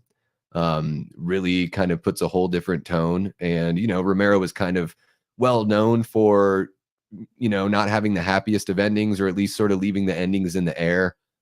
In the original Night, it's a bummer, and in the remake, it's a bummer as well. I think Tom Savini does a really good job directing here, even though that's not his forte. I like that Romero rewrote the script and gave Barbara a little more meat on the bone to work with. Tony Todd really carries this film. I think he's just spectacular. And the reason why it's not higher on my list is I think there's this spat of horror movies in the early 90s that sort of look almost like TV movies. The lighting is a bit too bright. They just don't look as cinematic or theatrical. And that, for me, kind of holds it back a little bit. But I still really enjoy the Night of the Living Dead remake from 1990. What do you think? Have you seen it? I think I've seen this one. Most zombie films I've seen sort of all blend together because I've seen so many of them. Yeah. It's the one in color. Okay, then I think I have seen this one. Then yeah, no, I do remember liking this one a lot. As you said, Tony Todd is like a legend. He's just great. I also agree with you. I love the lead as well. And I like how you were saying, like, George Romero didn't just hire him for the sake of it. He does, which I think is probably the best thing. Hire a person based off their skill. Get the best person for the job, and just see how amazingly they'll do it. And they definitely did it here. But yeah. Yeah, the remake here does a great job, I think, and it's in the era before everything was getting remade, so I think it's really cool. And it's awesome that, you know, Savini got to, you know, do a little something different here as well. I don't know if he's ever directed anything since then, but I think he does you know, a pretty admirable job here, you know, coming from a visual effects, practical gore effects kind of background. Yeah. But yeah, I think the story of Night of the Living Dead is, you know, just a classic one. You got Bill Moseley in here playing Johnny at the beginning, which is a really cool little tidbit of info as well. And yeah, this one is one that I try to watch every year. Yeah, Carbonite. I think you're saying, yeah, it's Coy is the person who gifted you that membership. Hell yeah. And then I just want to say what's up to our guy Eli Cortez. Man, Eli is not only a great channel member and subscriber, but he sent 3 parcels my way filled with movies. It's amazing the stuff that Eli sent to me. Just from what I can see right now, Pumpkinhead, Original Halloween 2, and Piranha all on Steelbook. Sent me ET on Steelbook as well. Demons 1 and 2 Blu-ray pack. He sent me a copy of John Carpenter's latest record on vinyl. Eli is the man. If Eli shows up in your chat or in your comment section, Shay, nurture that relationship because Eli's one heck of a dude. All right, so now moving on to your number 4 best horror movie remake. What you got? So my number 4, I know a lot of people for some reason don't like this, but I think it is like freaking awesome. So my number 4, I have Friday the 13th. Is it 2012 or is it 2009? 2009. Yeah, 09. I think it's just sick. Like, as much as like I like Friday the 13th, I always find the original kind of boring. Yeah. There's so many, like, I was rewatching it recently because I did like a whole review thing for it. I completely forgot that it was literally just scenes where I just like got like a hammer and I was bashing it on like nails into a wall. I'm just like, get to something interesting. But I mean, I appreciate for what it did to horror. Obviously, like it's like a landmark horror film. But with this, I mean, they made Jason properly scary again. Like he kind of became goofy in like the last few, but like you know, with Jason on a boat, I'm not calling it. It Takes Manhattan. I'm calling it Jason Takes the Boat. Jason takes a boat ride. Yeah. Yeah, Jason takes a boat ride. Jason goes to space, and Jason becomes a slug. Jason becomes a slug. I love that. I've never heard that. That's great. But yeah, pretty much, I think this has like some great kills, like, and it also just Jason is like sprinting at some points, which is just really cool. Yeah. And then he's like got traps and everything, which is what you expect. Like, this is a guy living out in the wild by himself. He's gonna like have something around to protect him besides just a machete. And I like how they sort of do something similar to. Is it? I always forget it. Is it Tommy Doyle or is it Tommy Jarvis? I keep mixing these two names. Jarvis. Doyle's from Halloween. Jarvis is from Friday the 13th. So it is Tommy Jarvis. But so I just think it's just great because they sort of do something similar to what they do with Tommy Jarvis. They have the girl who reminds Jason of his mum instead of reminding him of himself. They sort of take elements from the first 4 films and just sort of like make it new and make it like really cool. Yeah. So yeah.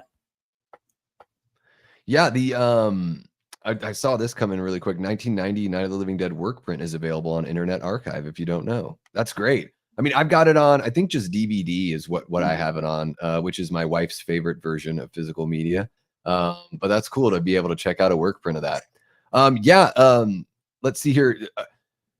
It's funny because our number 4 is matched up. I think, oh no, my number 5 was your number 4 last time, but my number 4 is also Friday the 13th, 09 here.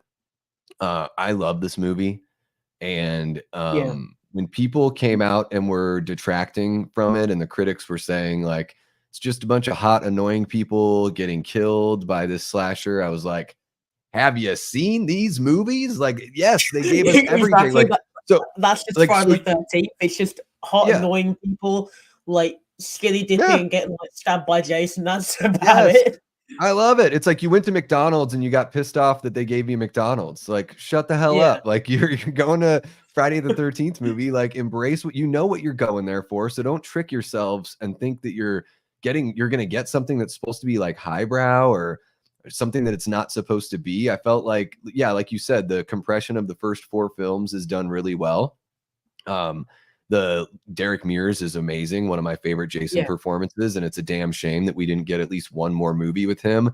Not only is his performance really good, I love his look, kind of like the Victorian jacket that he yeah, wears. I think it's the most interesting Jason's ever been to me, and the most like kind of character study we've ever seen on him. I always liken it to he is a spider and Crystal Lake is his web. You know, he has those tripwires, the trap doors, the yeah, underground tunnels, and he's just somebody that's protecting where he lives. If you don't go to Crystal Lake, Jason's not like Michael Myers. He's not going to go in the suburbs and find you because he just has to kill. He's basically like, yeah, you've invaded my space. This is the only place I ever felt safe with my mom, who I loved. And now that you're here, like, I have to kill you because I don't feel safe anymore. So I yeah, love that approach. Obviously, the opening, everyone, even the people that don't like the movie, say they love the opening. And yeah, the opening's absolutely incredible. You get like a almost 15-minute mini yeah, movie to open the movie, which is a really cool concept. Yeah, you get I think every kill is a different implement of destruction, and every one is a different like something you would do at camp. That's like a great thing that they brought back, is the whole camp thing, right? He uses the bow and arrow, he throws the hatchet, like he's got all these different methods of killing. There are some really epic shots, him standing on the house with the yeah, backlit shot there.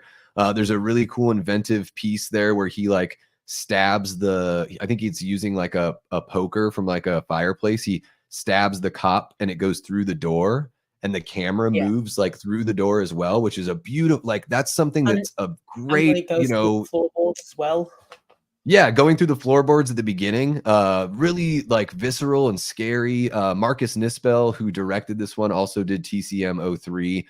He does a Yeah, great job there as well. I think this one, he tops what he did in Texas Chainsaw Massacre, because I do like the Texas Chainsaw Massacre remake, but when I went back and watched it on subsequent viewings, I was left kind of like not as entertained. yeah, But I watched this '09 Friday remake once a year, probably. Like, I really dig it.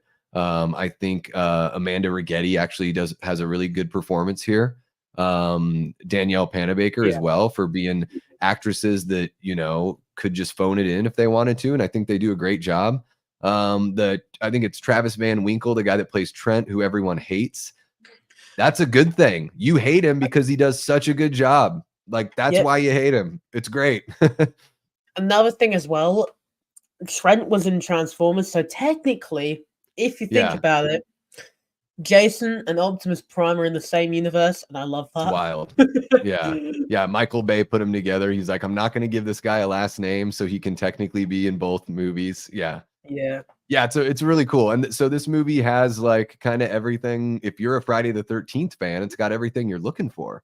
I think maybe the soundtrack is the only thing that, to me, because Vincent yeah, DeSanti, who did Never Hike Alone, that whole series over at Womp Stomp, amazing, such a friendly guy, awesome gentleman, and a great filmmaker as well. He brought up, I hadn't really thought about it, but he was like, the music is for me like really jarring. So the last time I watched it, I was like, yeah, the soundtrack doesn't fit as much. I really didn't notice that it affected the way that I experienced the film, because this gives me so much of what I want from Friday the 13th. And, you know, again, unfortunately, they never picked anything up. So I guess you can say yeah, that this was the nail in the coffin, similar to 2010's A Nightmare on Elm Street. But I would say that this movie for me is in like, it's right around my top 5 for the franchise. yeah. Um, I love this remake. Yeah, that's a good pick for sure. Let's see what our chat's got going on. Let's see here. Carbonite Dreams dropping $2. Congrats on 1,000 subs. Well, thank you so much, Carbonite. Really appreciate you, hanging out with us in the chats, being part of our community, being a member of the Death Squad, and really appreciate the two, man. When we opened up membership here just about 2 months ago or a month and a half ago, I was like, man, if I could just pay one bill, with membership and super chats. That would just be a cool moment, just to be able to, like, my internet bill is like $130 and we're like right there. So so mission accomplished, and really appreciate you guys making it happen, and just being awesome members of the community and fueling everything we do here at the channel. Horror and stuff, I think I popped this one up earlier, but says it's one of the only good Friday the 13th movies. I enjoy a lot of them, but yeah, I do think it's certainly in the top tier for sure. Yeah, he has a lot of hot takes that he loves throwing around. I like it. I'll take all the hot takes you got.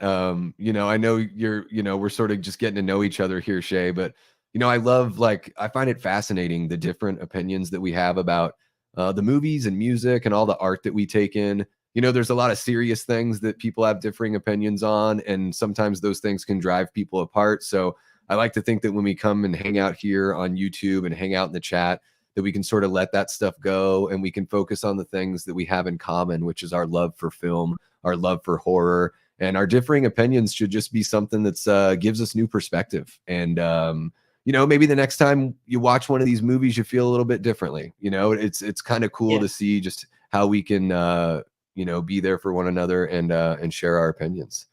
And then we got Jamie dropping over to your stream so she can leave a like and some love. That's awesome. Yeah, guys, if you haven't hopped over to Shay's stream to at least give him a like and give him some watch time, please feel free. We want to spread the love here at the DAVEY DEATHRAY channel, and we want to lift each other up. That's what we do here as a community, and we help each other out. And I feel like I'm only really competing with myself. I don't feel like there's any other kind of competition. I feel like we need to, a rising tide raises all ships, and there's plenty of room for everyone. Absolutely. Gina says the remake is my favorite in the franchise, and my favorite Jason. Derek Mears is great. Yeah, Derek Mears puts in the most intimidating version of Jason I've ever seen. Absolutely. Jamie prefers the OG because of the sentimental reasons, but has more fun with the stupendous remake. Perfect nipple placement. You know what I mean? It's how many movies say that? Only one. She says, that's why I don't believe Alice is dead and the opening of 2 is a dream. No way Jason could travel to a city to get her. That's just silly. Yeah. Yeah, that's a good point. That is a really good point. It is an odd way to open up the sequel, especially because we have no idea how long it's supposed to take place after the original film.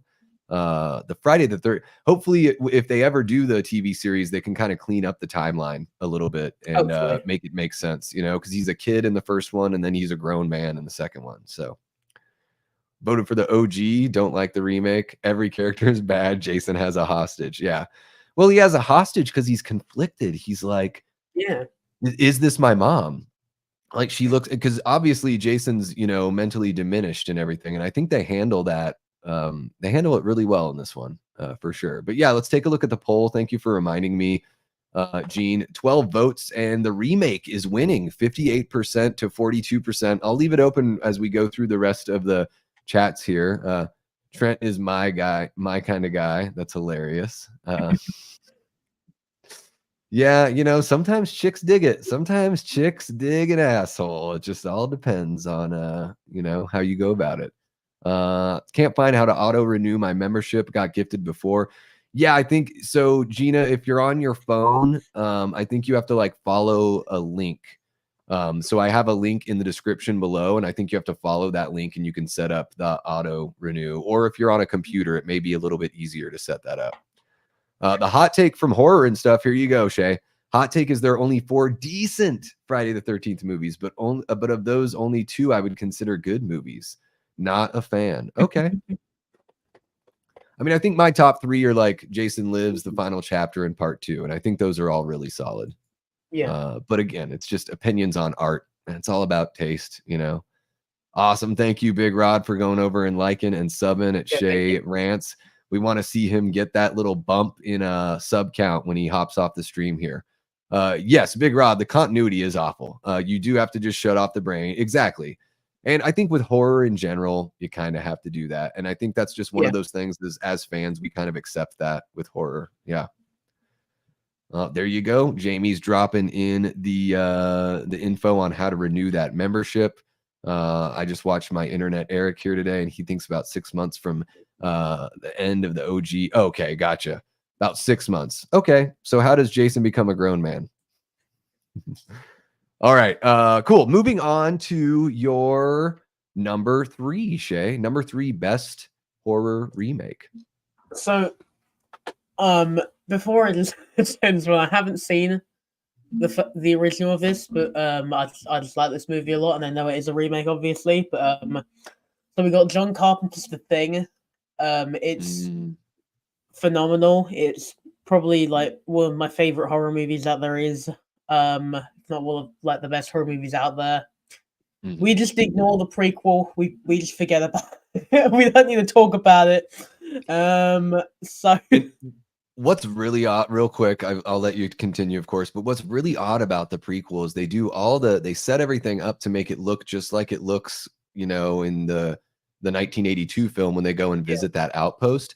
But the prequel is basically just a remake. Like, it just follows beat for beat. So it's really odd that it's not even a different story. But go ahead. Sorry. I mean, I would prefer like a sequel anyway, not like a prequel. Yeah. But no, I mean, it's just great. Like, it's got really good tension in there. Like, and the practical effects are so good. Like, I think they are some of my favorite in like a horror movie, and it's still got some effects which are like kind of hard for CGI to like recreate. Which we obviously saw in that prequel. Sure, that was a good few years ago now, but I don't think they'd be able to probably do it now. I think it would still look a bit off, like especially just with like the actual like thing at the end. But I mean, Kurt Russell was great in the movie. He's just really good as a lead, and also John Carpenter's direction is amazing. I love all his movies, and yeah, I mean, as I said, I haven't seen the original, but I'm just gonna go out on a whim and say it's probably not as good as this. Yeah, but yeah, I haven't seen the original either, and I heard it's good, but it is definitely a different story. It's a totally different approach to I think the short story is called it's called like Who Goes There or something like that. And I think the original, it sounds like, is a little bit more of a direct interpretation, whereas in Carpenter's remake, he kind of modernizes it and gets a little more fantastic with it for sure.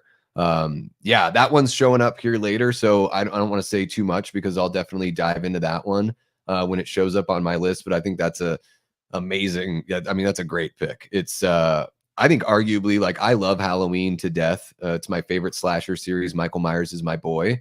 But I think that it's I think that John Carpenter's The Thing, you could say, is a bigger accomplishment as far as a film goes. 100%. Technically speaking, for sure. And a really great example of, because Carpenter always did the music to his, or not always, but most of the time he's doing the music to his movies. And I think it's a great example of him, letting that go and letting Ennio Morricone do the soundtrack and have it work like really in his favor. So I think that's kind of cool too. He sort of takes a chance and does something that's sort of off script for him, and it ended up working really well for the film. Absolutely.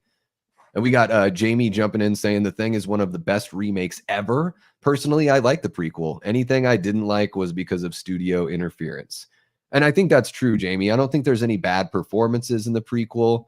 I like what you said, though, Shay, about wanting a sequel. I'm not a big prequel guy because it's like we already know what happened based on what you see in the 1982 film. So prequels for me...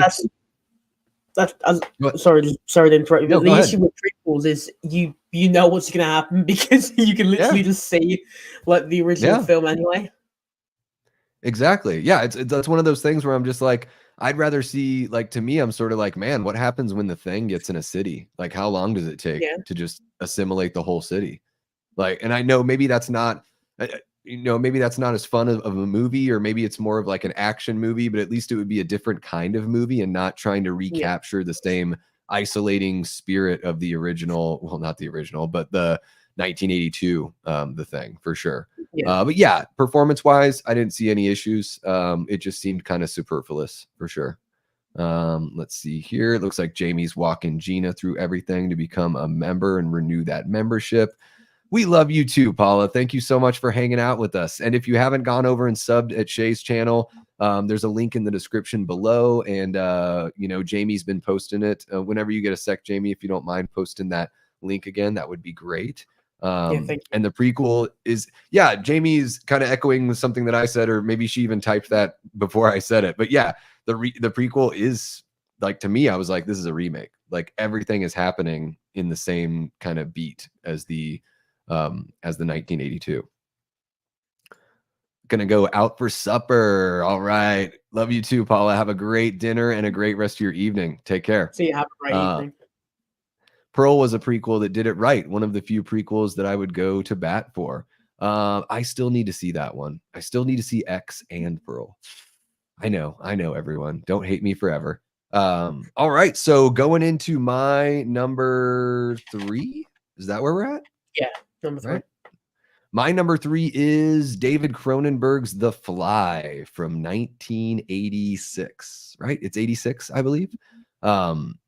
Right there, almost like everything you said about The Thing, you can say about The Fly. I think you can say the same thing about The Blob from 1988. You have these 3 remakes of like 1950s and 60s movies that are amazing special effects features and just like triumphs. Chuck Russell directed 1988's The Blob. He's known for A Nightmare on Elm Street 3, Dream Warriors. So he's one of those guys that's in that horror sphere. And yeah, The Fly remake is just such a great body horror movie and kind of like an old school tragedy, like a Hunchback of Notre Dame kind of tragedy where you feel, even though our main character is making mistakes and a bit too arrogant and, falling victim to his own devices, you still feel bad for him with everything he's going through. And man, the practical effects are amazing here. I think it's Rick Baker that did these effects. I could be wrong, so don't, of course, correct me if I'm wrong in the chat or in the comments. But the effects are amazing. And man, at the end, like when he grabs the shotgun and like puts it up to his head and everything, and there's like that little bit of humanity left in him. Like, it doesn't bring a tear to my eye, but it certainly makes me like get goosebumps and really feel something there. And I think that for a movie that's this outlandish and this effects heavy, to kind of bring you back home at the very end and make you feel that it's still a movie that has heart, is just absolutely incredible. I think Jeff Goldblum puts in such a magnetic performance here, and Gina Davis is really, really good as well. I think this is where they met because they were married shortly thereafter. And I think this is a film where they met. And yeah, this movie just works for me in every single way. Absolutely incredible. I love The Fly from 1986. Have you seen this one? So I have not seen any Fly movies. I've got to get around to it. But I'm going to at some point. But I'm currently rewatching all the Nightmare films because I'm reviewing them all. But oh, sweet. I'll probably get around to it after that. Yeah, it's a really like. I think you'll really enjoy it, especially if you like The Thing. I think The Thing, The Fly, and The Blob are just like a perfect trio of 80s remakes that are just like they fit so well together. And they're all love letters to what came before them, and they all have amazing effects. And yeah, really, really good shit. Especially, practical effects are expensive, and that's why they do CG now. Yeah. I just, there's something like you had kind of mentioned when you were talking about The Thing. When you have something that's in camera, it's always going to look more real. Like it's always going to look like it's part of that world, in a way that it's so much more difficult to get with CG. But yeah, my number 2, 3, where are we at now? I'm already confused. That was my number 3, right? That was 3, yeah. Okay. So my number 3, David Cronenberg's The Fly. And let's see here. Gina says, sorry, I'm messing up over here. I hate The Fly. I can't stand the things. Well, then maybe The Fly would really hit home with you. Yeah. It's really, really good. And so moving on to your number 2, Shay, what is your number 2 best horror remake? So my number 2 is The Invisible Man 2020. I think it's great. So I originally watched this in 2020 when it came out. I'm pretty sure I watched it with my mum. Um, and the reason I remember that is because I remember someone covering my eyes when she was like slicing like her arm to like get Adrian to like grab it. Um, but I just think it's great. Like I love the like advanced technology version.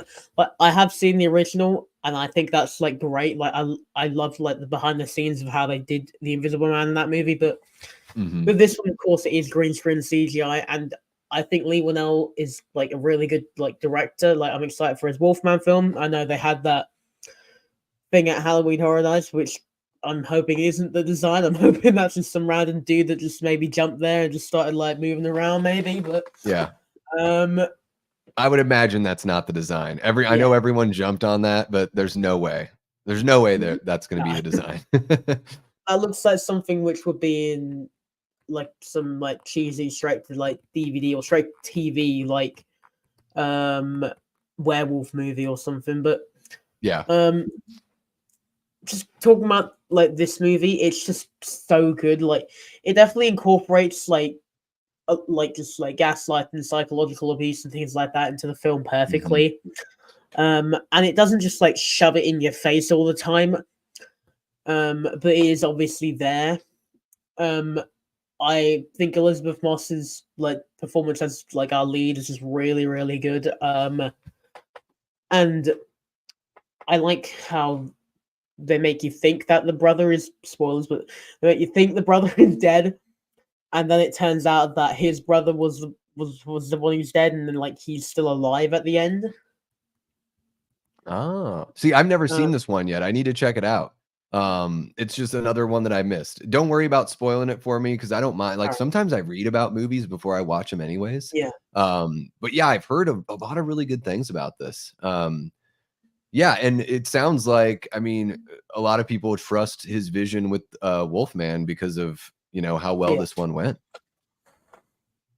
Now he directed or he helped write the Saw movies, or at least the yeah, very beginning, right?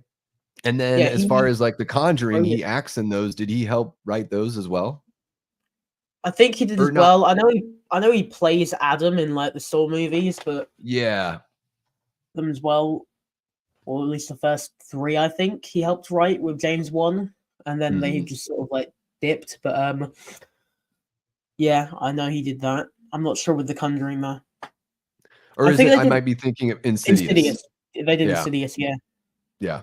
And maybe he helped like produce The Conjuring because I know that him and James Wan are like really good friends. I think they went to film Yeah. school together is where they met. So I wouldn't be surprised if one of them's on a project, the other one's somehow involved, even if it's just helping out with a little cash money. Yeah.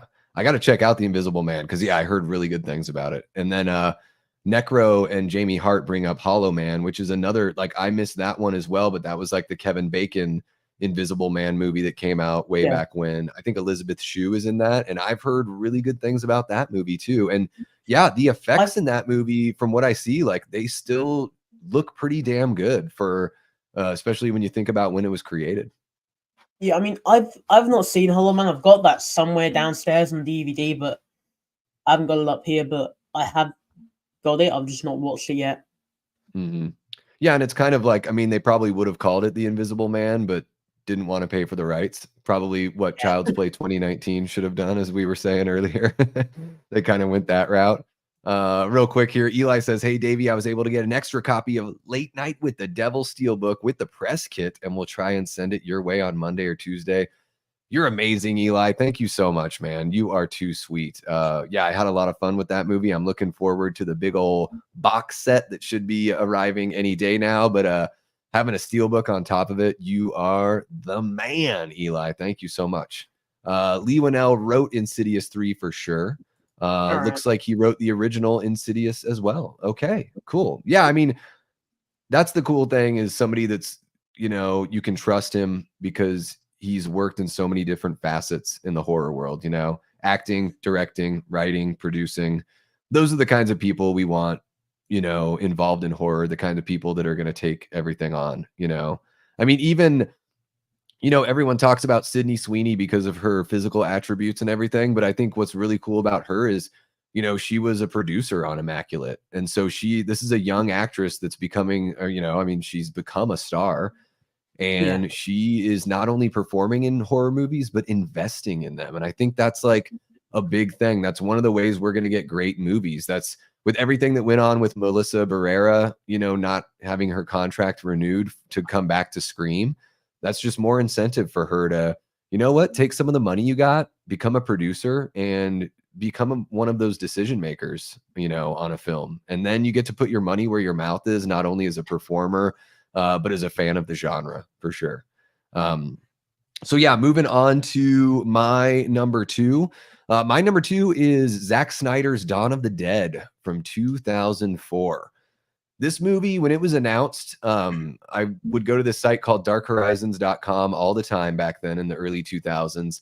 And when this was announced originally, they said it was going to be PG-13. They announced that there was going to be a zombie baby. It was like all of the news coming out about it was like, oh no, how can this be good? And then, you know, partway through production, they're like, actually, okay, it's going to be rated R. So I was like, thank God for that, because I don't know how you make a proper zombie movie that's PG-13, you know, in like today's era or even 20 years ago. And I was just so hesitant about it. You know, first time director. I think at that point, Zach had only he had won awards for like Jeep commercials and directing music videos. That's what he was known for. And so didn't have any idea who this guy was, but man, I went and watched it opening night. I was living in Bozeman, Montana at the time. Watched it opening night. The crowd was amazing. It was like a party in there. I loved the movie. You know, even though they have so many more characters and it's just like a souped up, you know, amped up version of what we got from George Romero's classic. I felt like the Dawn of the Dead remake acknowledged what was great about the original and also just wanted to modernize it, you know, bring it to the modern age. I don't feel like there was any disrespect at all. I really love the characters a lot. I think the kills are fantastic. Every performer here works for me. And especially like that last act when they decide to leave the mall. I mean, it is just nonstop action for a good like 25, 30 minutes. And they've got a great heartbreaking like ending that sort of leaves it up in the air, which I thought was amazing as well. And I'd be remiss if I didn't mention the awesome soundtrack. I mean, you know, I think it's When the Man Comes to Town or something like that by Johnny Cash at the beginning. I probably have that song title incorrect, but and then Richard Cheese's version of Down with the Sickness by Disturbed. Like that's just the perfect time for that montage scene. Zack Snyder knows how to handle the horror, how to handle the fun. And there's each character, you know, is distinct and unique. And I really love that and appreciate that about this movie. It was almost my number one, but my number one is just so damn good that it couldn't be denied. But yeah, Zack Snyder's Dawn of the Dead from 2004, one of my favorite Zack Snyder films. And I'm hoping that you like this one as well. Yeah, I do. Hell yeah. Now, you know, you were born what, 08? Is that right? Yeah. When you were born? Okay. So what is it like, you know, when you watch it, when you see a movie like this and it's something that existed, you know, before you were around. Now, did you see the remake? Have you seen the original as well? I mean, yeah, I have seen the original. Most of the time when I like watch a movie from before I was born, I won't just think like, oh, this is like before I was born. I'll just think like, oh, it's just a movie. Like, yeah, I'll just watch a movie for the sake of it being a movie. I know a lot of people who are like my age, they'll just be like, oh, this is old, I'm not gonna watch it, and I'll just be like, you're just like really stupid. Like, it's a good movie. Like, yeah, a lot of them haven't even heard of these. Yeah, and I was just wondering, like, did you see the remake before the original? That's the reason why I asked, because you know, it's like it's one of those things where it's like it could be the case, right? You know, where you end up seeing that remake and then you go back. So I was just curious to know, like, how you feel about, you know, the way that these two films are similar, but still different in certain ways. Well, I mean, I saw the remake first, just because I thought that was like the only one of them, because it was. I just thought it was mostly like, oh, this looks like newish. I'll watch this, but no, it was a remake, of course, but I still like both of them. Yeah, they're both great. I'm so happy that they're not exactly the same because I can enjoy Yeah, them for what they are, you know, and I don't think that Snyder was trying to do the same thing. You know, it's a breath yeah, of fresh air to see a remake that can do that. And it's a tall order to take on something like Dawn of the Dead. I mean, it's one of those things that most people say, like, how dare you try to remake this movie? And I yeah, thought that, you know, Snyder knocked it out of the park. That's one of those movies that James Gunn wrote before he was directing his own movies.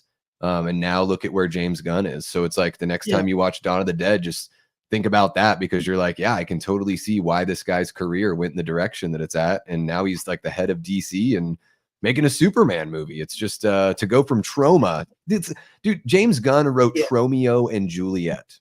Like, you know, Trauma movies are about as bottom of the barrel as you can get. So to go from But that they're fun. to, That's you the know, to thing. writing, yeah, writing and directing, they are fun for sure.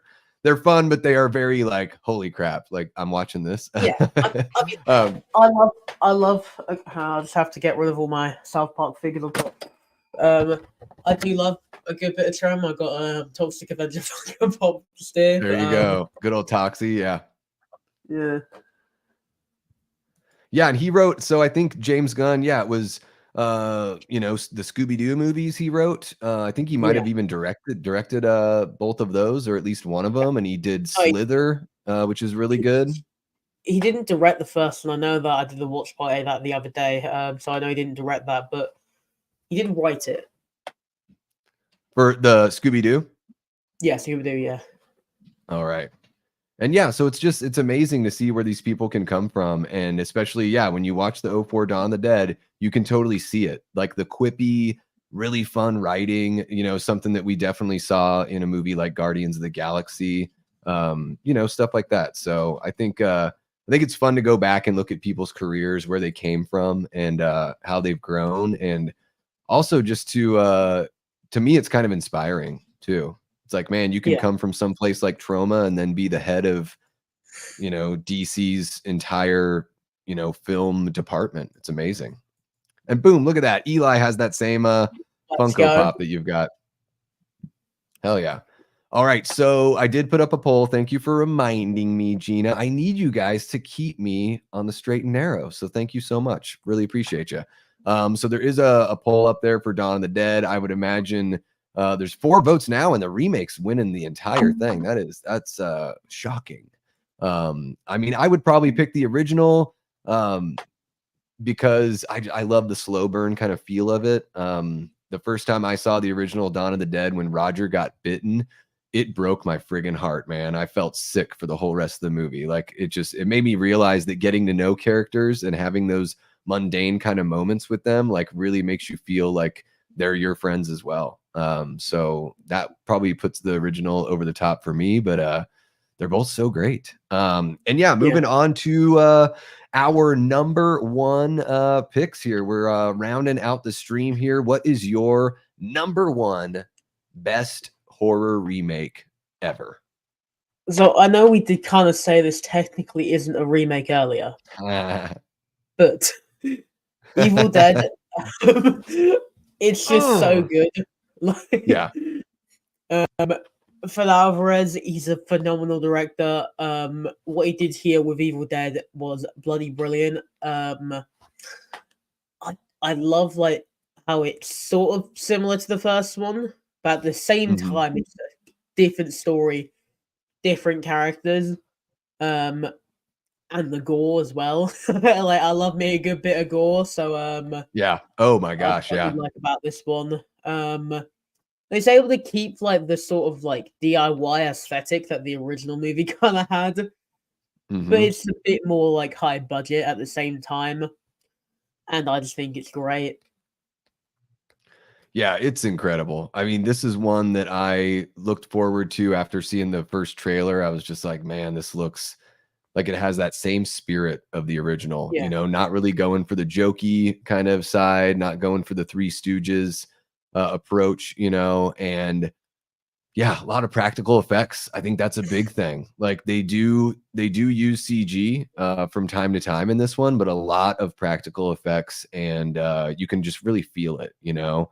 Even that the raining blood scene at the end, they used like it was like 3,000 gallons of blood that they used or something crazy like that. It was the most blood ever used in a movie. Yeah. They probably could have done some of that CG if they wanted to, and they went practical, which is awesome. What's her face? Jane Levy's performance here is just bonkers, just off the wall, crazy good. Like such an amazing performance. It was the first time I ever saw her as an actor, and man, she just blew me away with her intensity. And I think give some of the credit to Fede, because you know, if you watch the movie with the commentary, he really put them through the physical parts of it. Like he would make her run around in circles before they would shoot certain scenes, so she really would be out of breath. He would kind of push her into that method sort of direction. And then even some of the behind the scenes stuff on the Blu-ray, where she's talking about how she's having a tough time sleeping. Like the movie was so exhausting and so intense, like everything that they were doing and the subject matter, that she really was like suffering from sleep deprivation. And that probably helped with you know, the way she looked and the way she performed. And I think the biggest, like the best thing this movie did is it didn't try to redo Ash. So even if you consider it a remake, it didn't try to like, let's have another character take on this character that's so synonymous with the actor who performed it. It did something. It did its own thing. Yeah. And another thing they did great is they find a reason to put them out there. You know, like Mia is going through addiction, a very serious addiction, and they want to clean her up. And then not only that, there's a reason for why they get into the book because, you know, I think it's Eric is the character's name. He's a school teacher. So it makes sense that he would be curious. And also you get the idea that he doesn't really take, like to him, like religion and spirituality is sort of just like superstition. So he doesn't sit there and think that this book could ever really have any like real power. So there's really like, there's actual proper motivation for opening up the book and for him making the mistakes he makes. Like, yeah, you kind of hate him as a character, but then also at the same time, he's the very first one that's like, I think I know what's going on, and it's the fucking witchcraft down there and the book that I messed around with. And like, we are in the shit. And everyone else is like, really? And he's like, look, I'm serious. Like, we need to like deal with this. Like, he makes that jump right away where he's like, I realized I screwed up, and now I'm sort of a true believer. Yeah, man, Evil Dead 2013 is incredible. My second favorite in the franchise to the first. Let's see here. I just want to say what's up to a few folks that jumped in. We got Sam from Our Life in Horror. How you doing there, Sam? Great to see you in the chat. Thank you so much for joining us. Horror and Stuff says Evil Dead is so good. Having it at #1 is a good choice. Hell yeah. Mia is Sam's favorite final girl. There you go. Great pick, man. Jane Levy is incredible. She's also, I mean, Don't Breathe is a really fantastic film as well. Again, Fede Alvarez, the intensity, and Jane Levy, man. I'll take all the Jane Levy you got, and I hope she returns to the Evil Dead franchise. I'd love to see her come back, especially now that we know the 3 books exist in the same world. I think it would be great to see the final girls from Evil Dead 2013 and Evil Dead Rise team up with Ash. I think it would be really, really cool. I know Bruce retired, but I think maybe he would come back for something like that. Even if it's a passing of. I'm pretty sure they're doing like an animated show with him now. I think I saw that would be really cool. That's a good way around it too. Why not expand the universe? You know, I think Evil Dead, it's one of those things where it's, man, because they're in production of 2 Evil Dead films right now. And it's like, man, Evil Dead could take place anytime, any place on Earth. That's the great thing about it. So I want to see, you know, real quick, I'll just mention a couple ones that I want to see. I want to see North Africa during the European colonial days. I want to see an Evil Dead that takes place there. So something in like, you know, like Libya or Algeria or something like that. And then I'd love to see either like the Necronomicon on one of Columbus's ships, and that's how it gets to the United States. Just a movie that takes place on one of those boats. You know what I mean? And then a Wild West Evil Dead film that just takes place over one night would be amazing. I would let Tarantino direct if he wanted to. I'd let it happen. I just think that would be really fun. You know, Damien Leone doing an Evil Dead film, I think would be really cool. So, you know, the possibilities are wide open for Evil Dead, and I think it's one of the most promising, consistent horror franchises out there. Absolutely. All right, let's see what else we got. There isn't a bad movie in Evil Dead franchise. There it is, horror and stuff. You know, very similar. Yeah, very similar feelings there. I want to see a sorority house find the book and open it.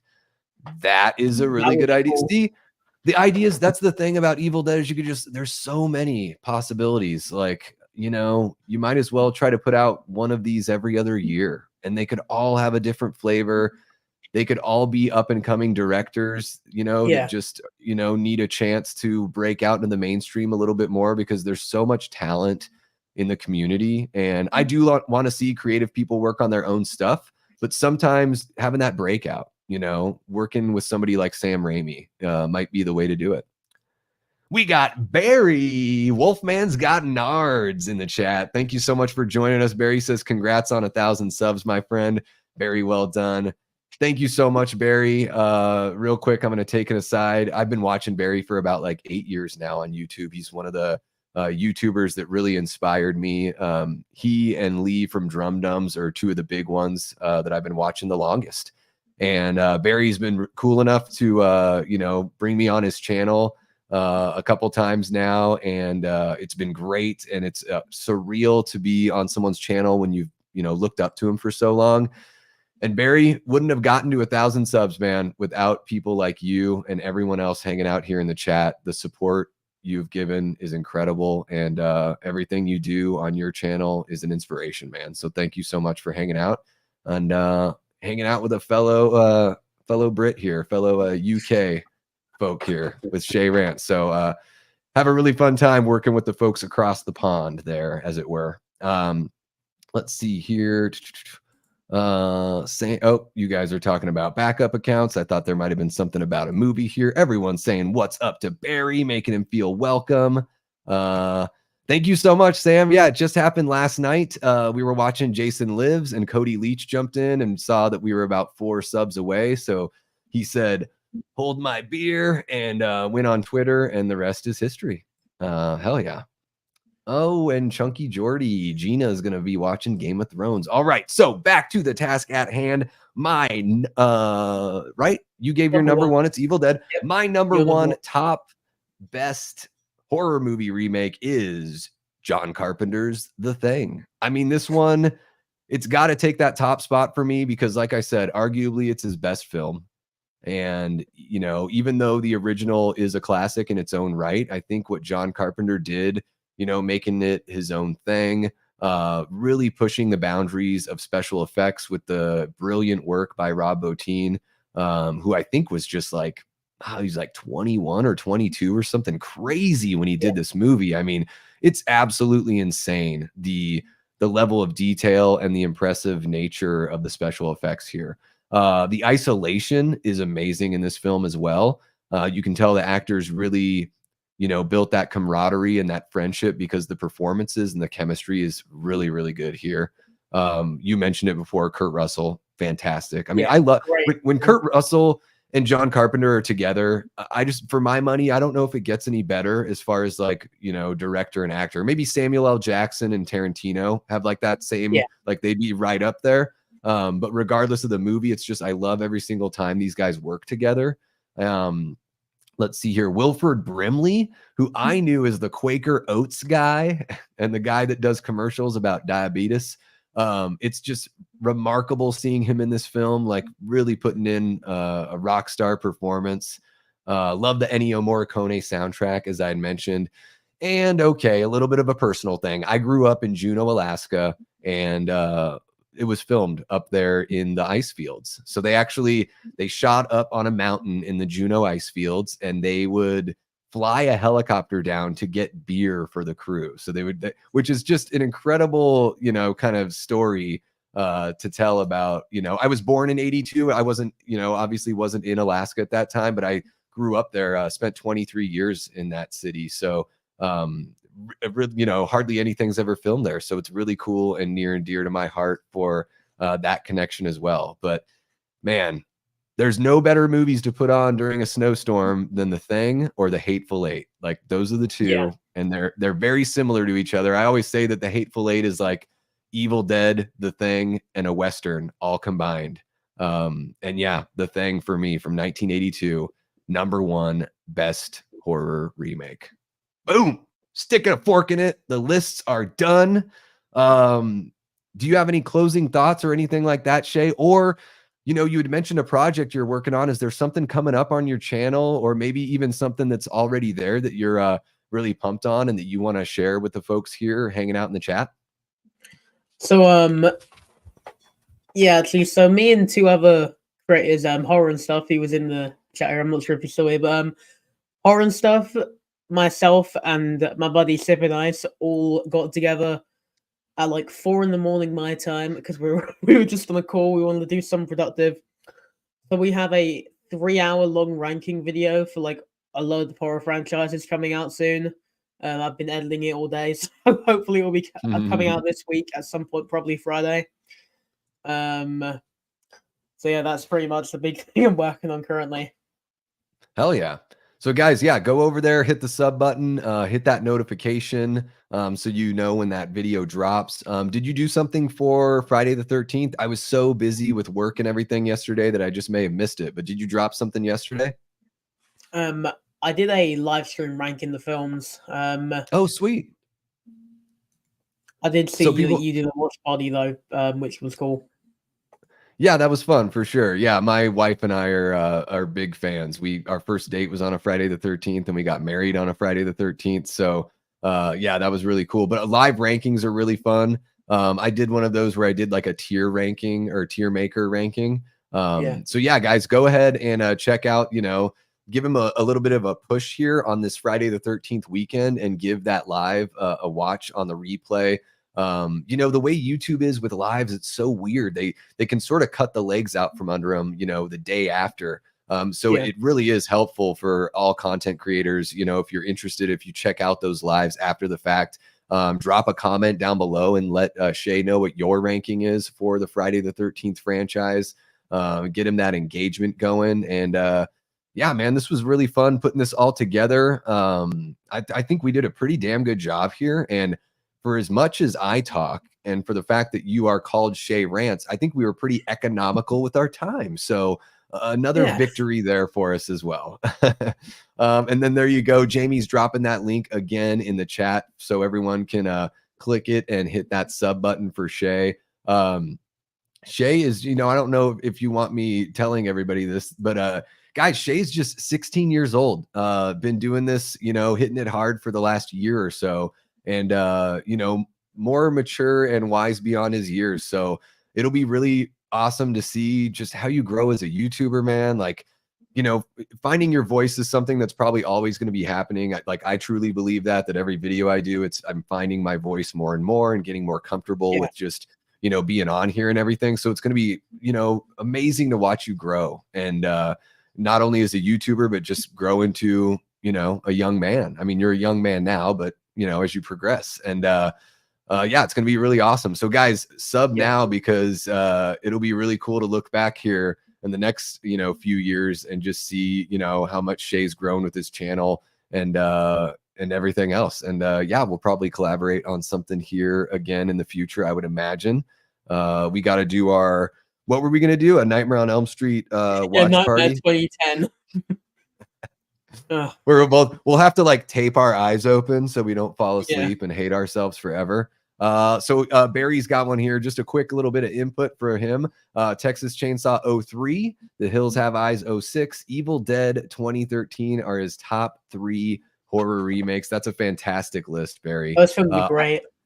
Yeah, I still need to see The Hills Have Eyes. That's one of those everyone tells me those remakes, or that remake is amazing and so much better than the original. And I really love the 03 Texas Chainsaw. I think it just got edged out from everything else in my list, but I do really enjoy that remake as well. I think that probably is my second favorite in the franchise, next to the original Texas Chainsaw. Hell yeah. Of course, Jamie, you're always great. Really want to thank our mod, Jamie Hart, here for hanging out with us. Be sweet to her in the chat or else. And really thank you guys for hanging out with us, both on Shay's channel and over here on the DAVEY DEATHRAY channel. All of the subscribers. Yeah, we just hit 1,000, ran right past it last night during our stream, which was amazing. And still sort of processing that and thinking about what the next steps are just to ratchet everything up here as we continue. Really thankful for all the channel members. We've got like 48, I think, channel members right now, which is incredible because that just opened up like a month and a half ago. So thank you so much to everyone for purchasing a membership or gifting a membership. Thank you to everyone who dropped a super chat here today as well. You know, those mean the world. If we can, you know, make things better over here on the channel and pay some bills, that would be incredible. So really appreciate you guys. And of course, our patrons. Thank you so much as well. So let's see here. Before we get going, I guess I kind of rounded up anything that you've got going on, Shay. Tonight, I'll be doing a 1,000 subscribers celebration stream here in about 4.5 hours at about 9 p.m. Eastern. So anyone that can join that, we'll see if my voice can hold up for a while. It certainly will be a relatively short live stream, but I just want to throw you guys some love. And then I'll be back on Monday with another live episode of Start Bench Cut with Matt Facci from Facci Cinema. So yeah, if you haven't yet, hit the like button on both of our streams over here and then over on SheaRants channel.